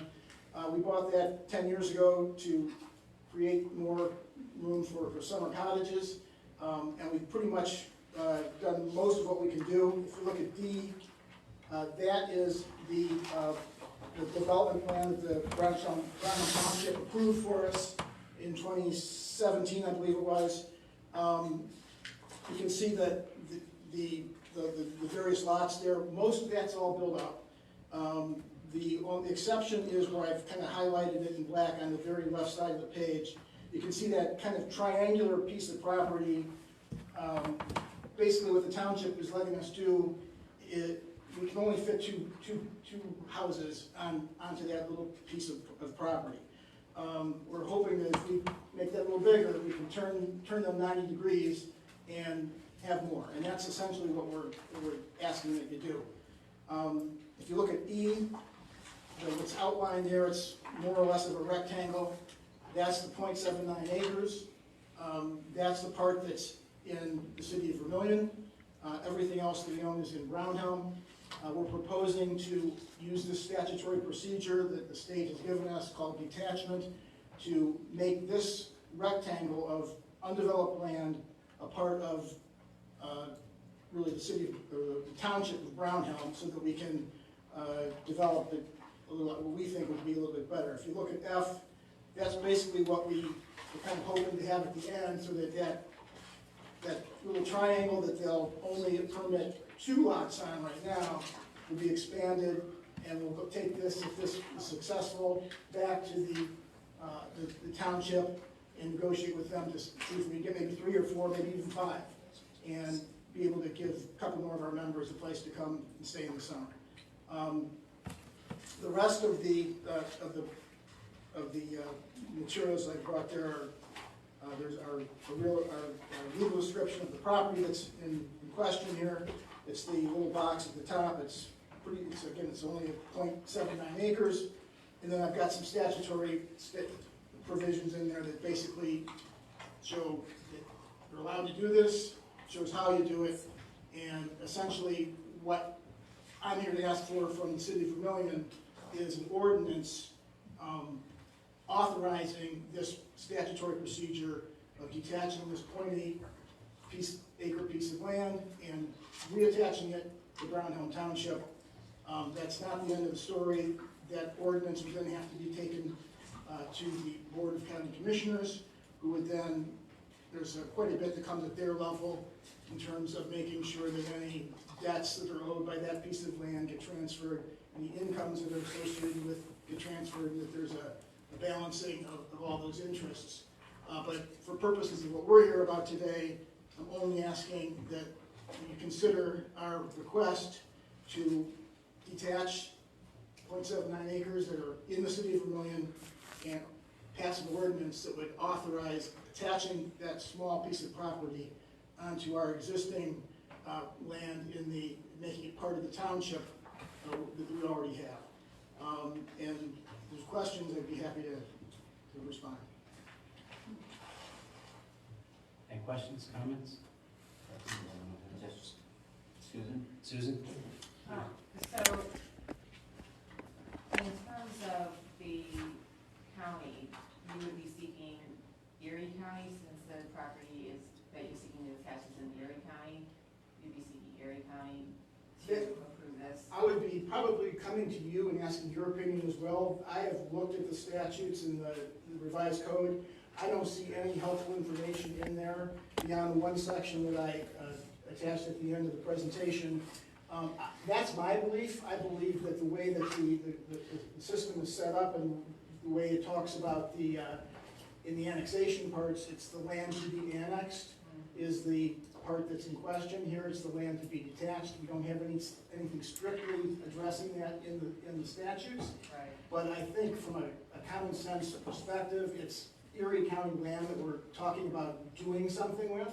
So I believe we would take this to the Erie County Commissioners, but I could be wrong about that, because I don't see that this happens every day, where you have land that's straddling two counties. And you mentioned whichever county it is, so let's just assume it's Erie County, then they have to kind of settle up the debts or income due to that property. Are there either of those?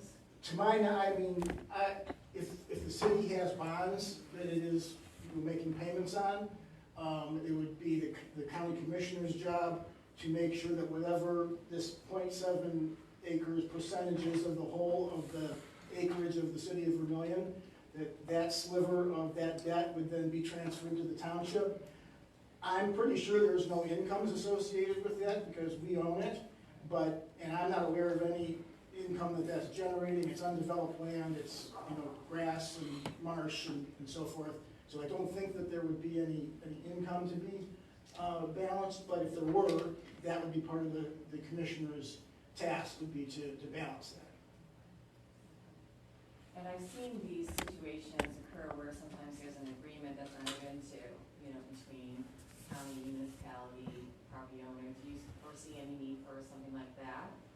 I had really not thought in those terms.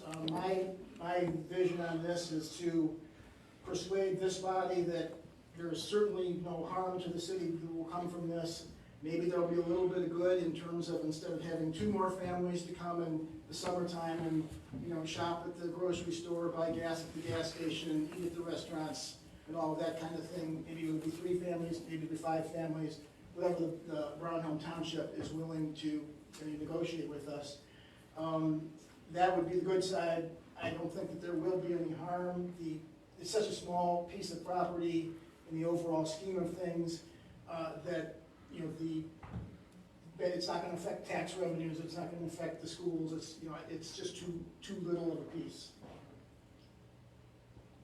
Is the part of the property, is it improved right now, or is it just vacant? It is not. I mean, there's a little bit of a gravel path. In the springtime, we bring a dumpster and we put it on that area so that people have, rusty bikes or something got ruined over the winter with water coming up and stuff like that.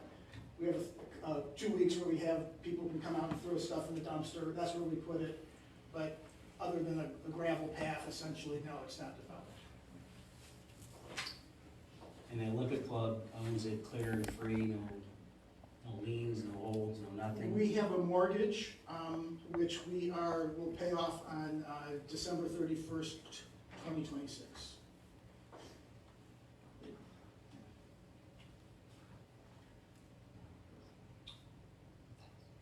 I guess I would defer to the law director on, is this something that we need to send to legislation, or do we wait and see what Erie County may say to this before they come back, before we?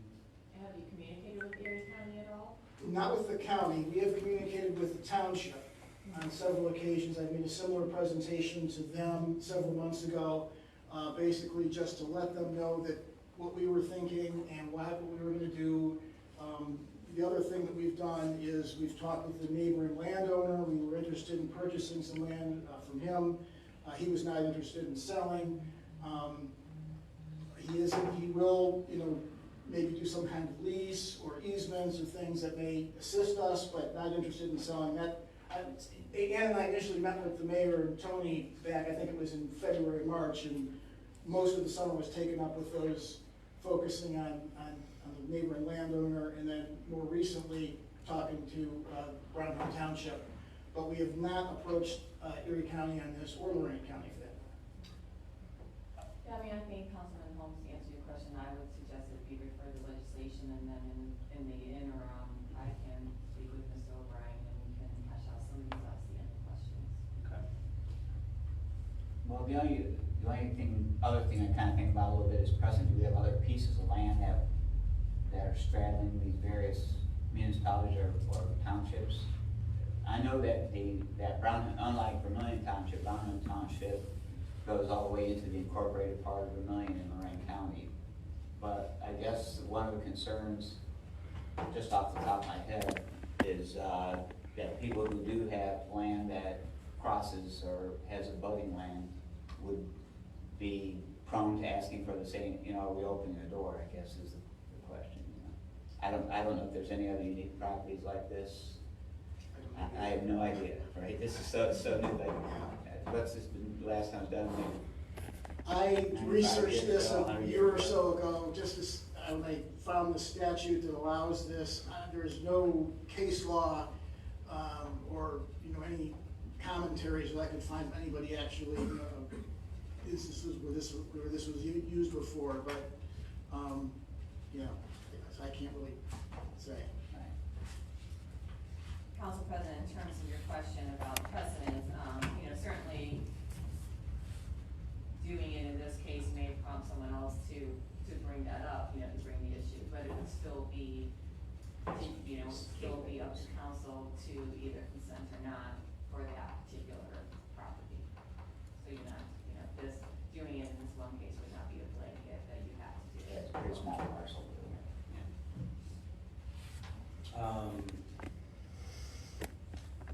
Again, something that, obviously you guys are in a floodplain, and you're very well aware of that. How, what is that 1.8 acres or 1.79 acres during a flood?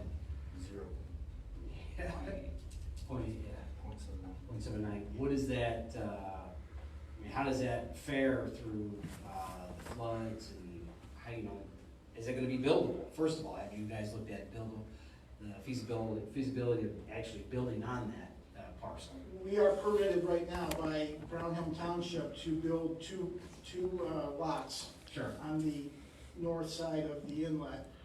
So we're talking about land that is 30 feet away from that. So it's been looked at. We would have to run power and water and sewer and so forth back there, but it is buildable. We have in the same area, if you look at some of the photos in there, you can see that there are existing structures that have been there for, in some instances, close to 100 years. Yeah, absolutely, yeah. Okay. Any other comments from our board up here? Mr. Taft, do you have a comment? A question, if I may. Okay, come on up. State your name and address again. Homer Taft, Helen hadn't picked me out of 3972 Edgewater yet. Just a question, the Olympic Club I know is an old and historic value member of the community, but I have a dumb question. I assume they want to use our water and our sewer, and I'm told that they're connected to a street that we just paid to fix. They could ask, they could petition, and the city could accept to allow them to annex into the city, and then they'd follow city rules on building, and they pay the same as we do, rather than the favored rate that Vermilion's township's been getting for sewer and so forth and so on. So why don't they just ask to be annexed to the city and be done with it? Good question. I'd only say it's kind of a tail wagging the dog. We're, I think, 5% in the city of Vermilion and 95% in Vermilion Township. Right. I mean, that's really the reason. Yeah, the majority of Olympic Club is in Vermilion Township. I know that because that's part of our jurisdiction for my sheriff's office. So, guys, that's something that you all would have to figure out and discuss amongst your own members if that's what you want to do. I think we can certainly add it to legislation for November, what are we saying? 17. And in the meantime, I would encourage you to reach out to Erie County, meet with our law director and discuss the options of just getting annexed into township or annexed completely into the city, yourselves as well. I guess those are some questions that you guys need to ask yourself on how you want to do that. And maybe in the meantime, you get those answers, and then we can bring it back on the 17th and discuss it further. I encourage you to come on the 17th to discuss any answers that you may have received from our law director and from Erie County and from, again, Lorraine County or in Brownhill Township. I'd be happy to. Any other, does that sound good to everybody? All right. Thanks for having me. All right, thanks, sir.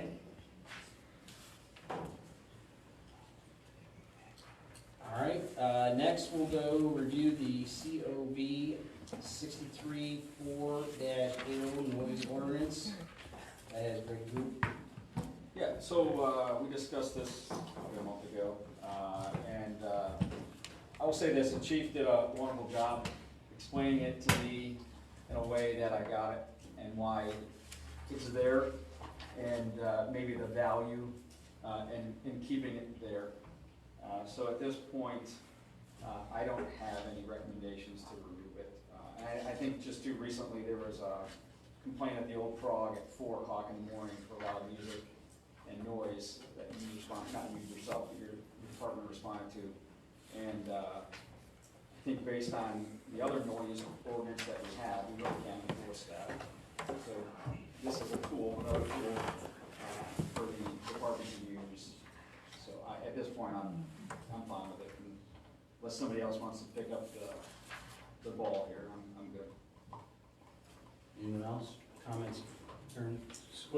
One thing I'd like to throw in there that we had the discussion back in 2012 is really when this got to be the hot button issue. We had a lot of the complaints. So the council bestowed the duties of administrative permit and setting the fees and all that upon the service director, being the administrative officer. And so it was a lot of trial and error. We had to work to figure out the times because it's Sunday through Thursday till 9 p.m. and then Friday and Saturday till 11 p.m. And we originally set it at 10 p.m. and boy, the pickets and the torches were outside on that. So it's definitely a balance. Having said that, I think there are glaringly substantial issues with the way our current sound ordinances are set up. And I think the Detective Sergeant, soon to be Chief of Police, will review those and then come to council with maybe some common sense reforms. I think we can eliminate a lot of unnecessary ordinances in that section, and I think we can definitely make it a lot more efficient. But I think the Detective Sergeant, soon to be Chief of Police, will do an admirable job of presenting that to this council, or the next council, I'm sorry. That'd be great as you as the police administrative assistant position that you would be taking over. And I would just say, if we're gonna do that, then let's look at this ordinance and make sure that, because right now, it's really up to Tony to issue out the permit. and set some of the guidelines, but my understanding is you guys are doing it, it makes sense that you're doing it, so maybe we just document that and revise the ordinance, so it's how we actually operate. And the current guidance goes that if they have, so it's to the benefit of the business, if they have the commercial music permit, then they have those exceptions to permit that. If they don't have a permit, then they're subject to sound amplification device. It's silly not to get one, it's insurance, especially if you have a business where you don't have outdoor entertainment. I do appreciate the way you explained it to me, it made sense after I left and read it again, and so thank you. Any other comments, questions, concerns? All right, with that, we'll move on to the next agenda. It's review of ordinance 2025-58, peddlers, canvassers, and solicitors.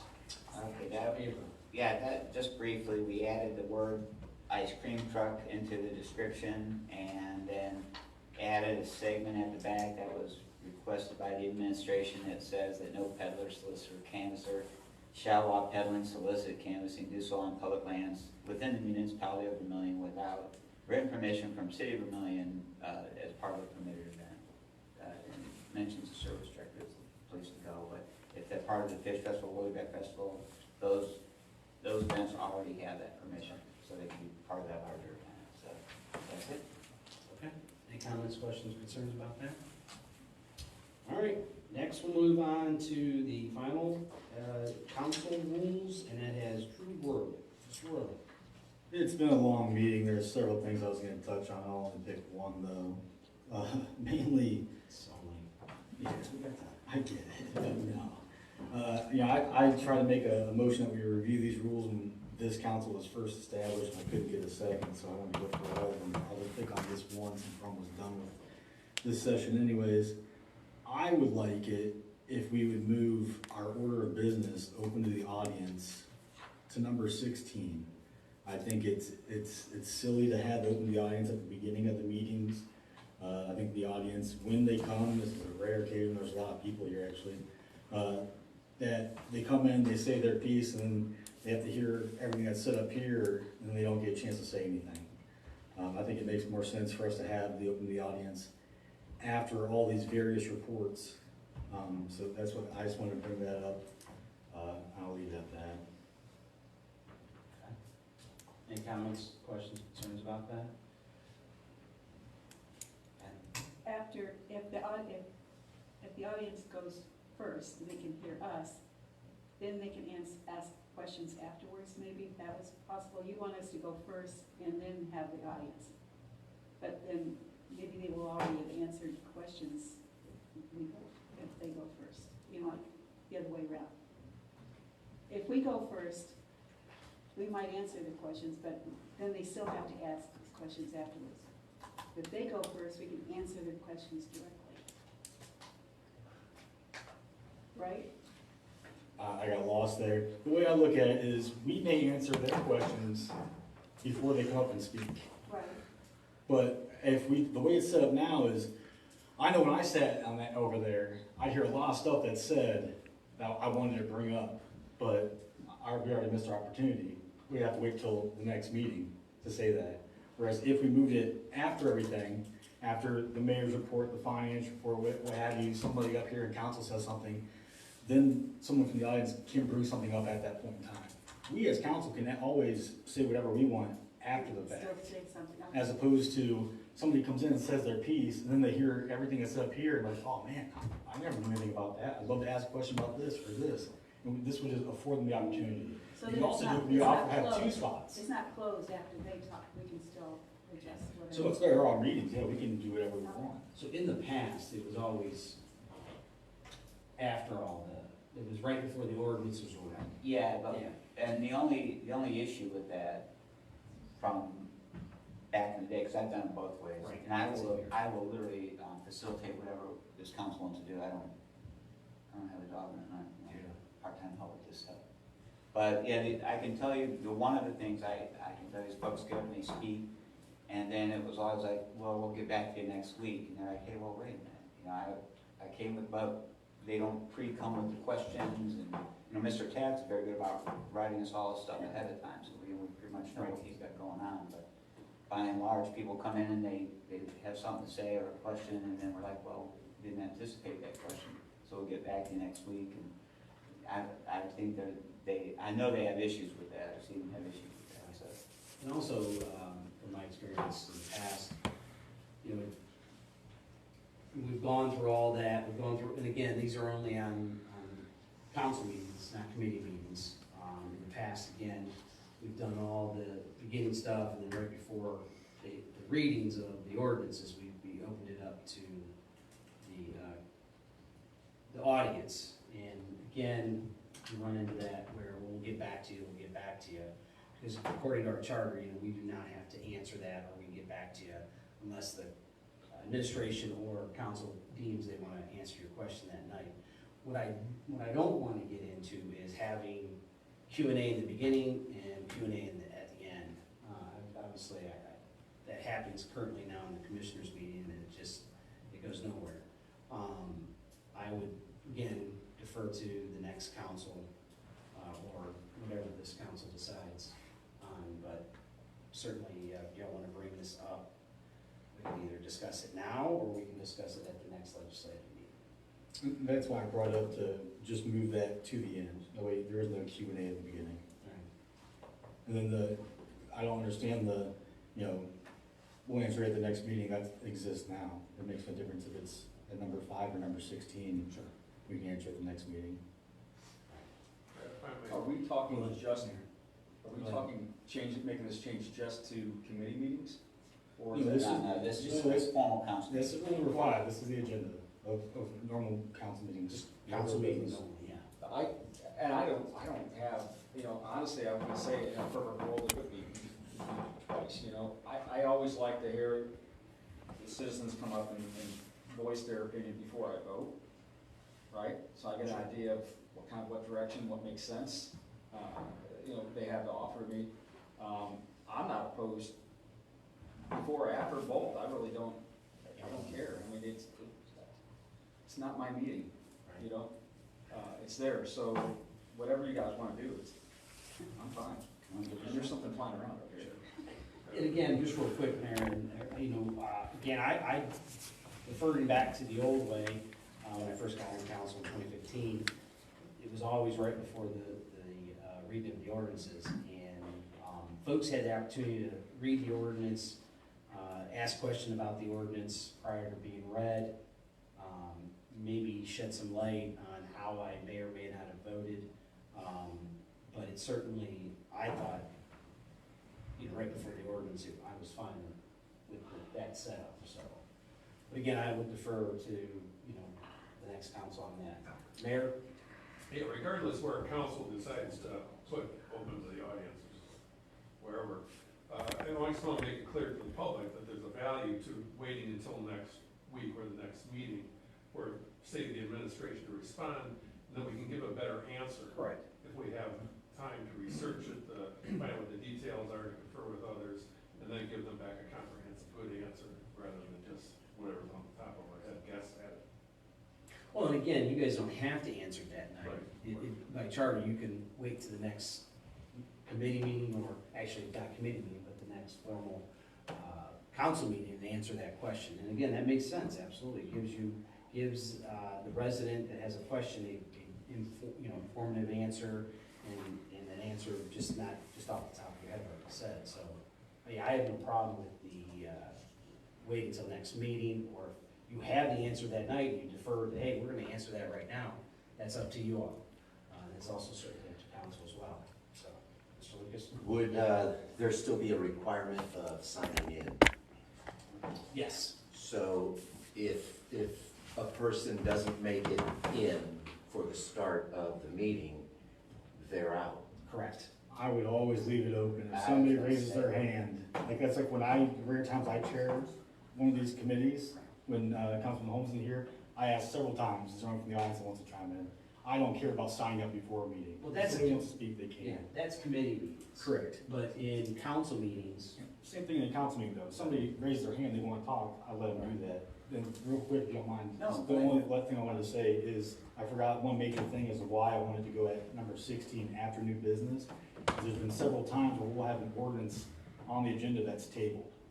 and we don't know it's gonna get on the table, and all of a sudden, now it gets untabled, and someone thought, oh, well, they're gonna talk about that at the next committee meeting, maybe. Right. Now all of a sudden they're voting on it. Sure. So, Yeah, it makes sense. sorry, Mr. President. No, not at all. Well, I'm okay, let's make a motion to do it then, I mean, we can talk about it for another hour, if we're gonna take it for a spin. I'll make a motion to move it from number 5 to number 16. I'll second his motion, I'm fine with that, maybe we leave the sign-up sheet until we're halfway through the meeting and we're ready to open it up, right? And then we just go get it. I, like during the special meeting when, Dean Anderson and, I don't remember if Mr. Phillips was with her or not, doesn't matter. She had come in late during that meeting, that was the one that involved her charter change, such as it was. And she did not come in time to sign in, and I was like, come on up, you know, as long as I'm holding the gavel, I'll let folks speak. Like, some people are running late, it's just the way it was. Sure. It's gonna be new someday. We ourselves run late at times. So I made the second, right? Yes. But, hold on, before we, Homer, come on up. Sorry, we're gonna delay here. I'll talk quick. Homer Taft, 3972 Edgewater. Since I have advocated twice for this change before this council, I can assure you if it is not passed now, one way or another, it's gonna come up in a couple months. But to a couple of your points, Councilman Worley mentioned it at the very last meeting, something was marked tabled on the agenda. And so people may not have talked about it as much, and then boom, after they can't talk anymore, it's off the table. So the problem is, that happens a lot, not just with taking things from the table, but passing things emergency, changing and amending ordinances, considering ordinances on the first reading when everybody thinks, oh, it's gonna be third reading, we'll come back the committee meeting, or we'll come back next month. No, you won't, okay? So you've denied the people the opportunity to comment at all. Either way, the administration is gonna answer questions if they can, and defer it if they want to. Right. That's gonna happen, and it happens now, okay? So, I mean, you know, we all get up and say things at the beginning of the meeting, we wanna know this, this, and this, we'll get back to you next month. If you say item 16, it's still gonna be, we'll get back to you next month. So I would just encourage you to do it. Real quick comment, not in your motion. If you were concerned about how much time it takes, then limit it to things that can be on the agenda, and then have a second, which is what the commissioners do, have a second session. And if some people don't want to sit here and listen, they can leave, but at least folks get to talk to whoever cares, okay? But at least my suggestion to you is pass this so that we know what's going to be voted on before we get to talk. Thanks. So we wanna move it to before or after new business? I can't remember. Number 16, 16. Okay. All right, after new business. after new business.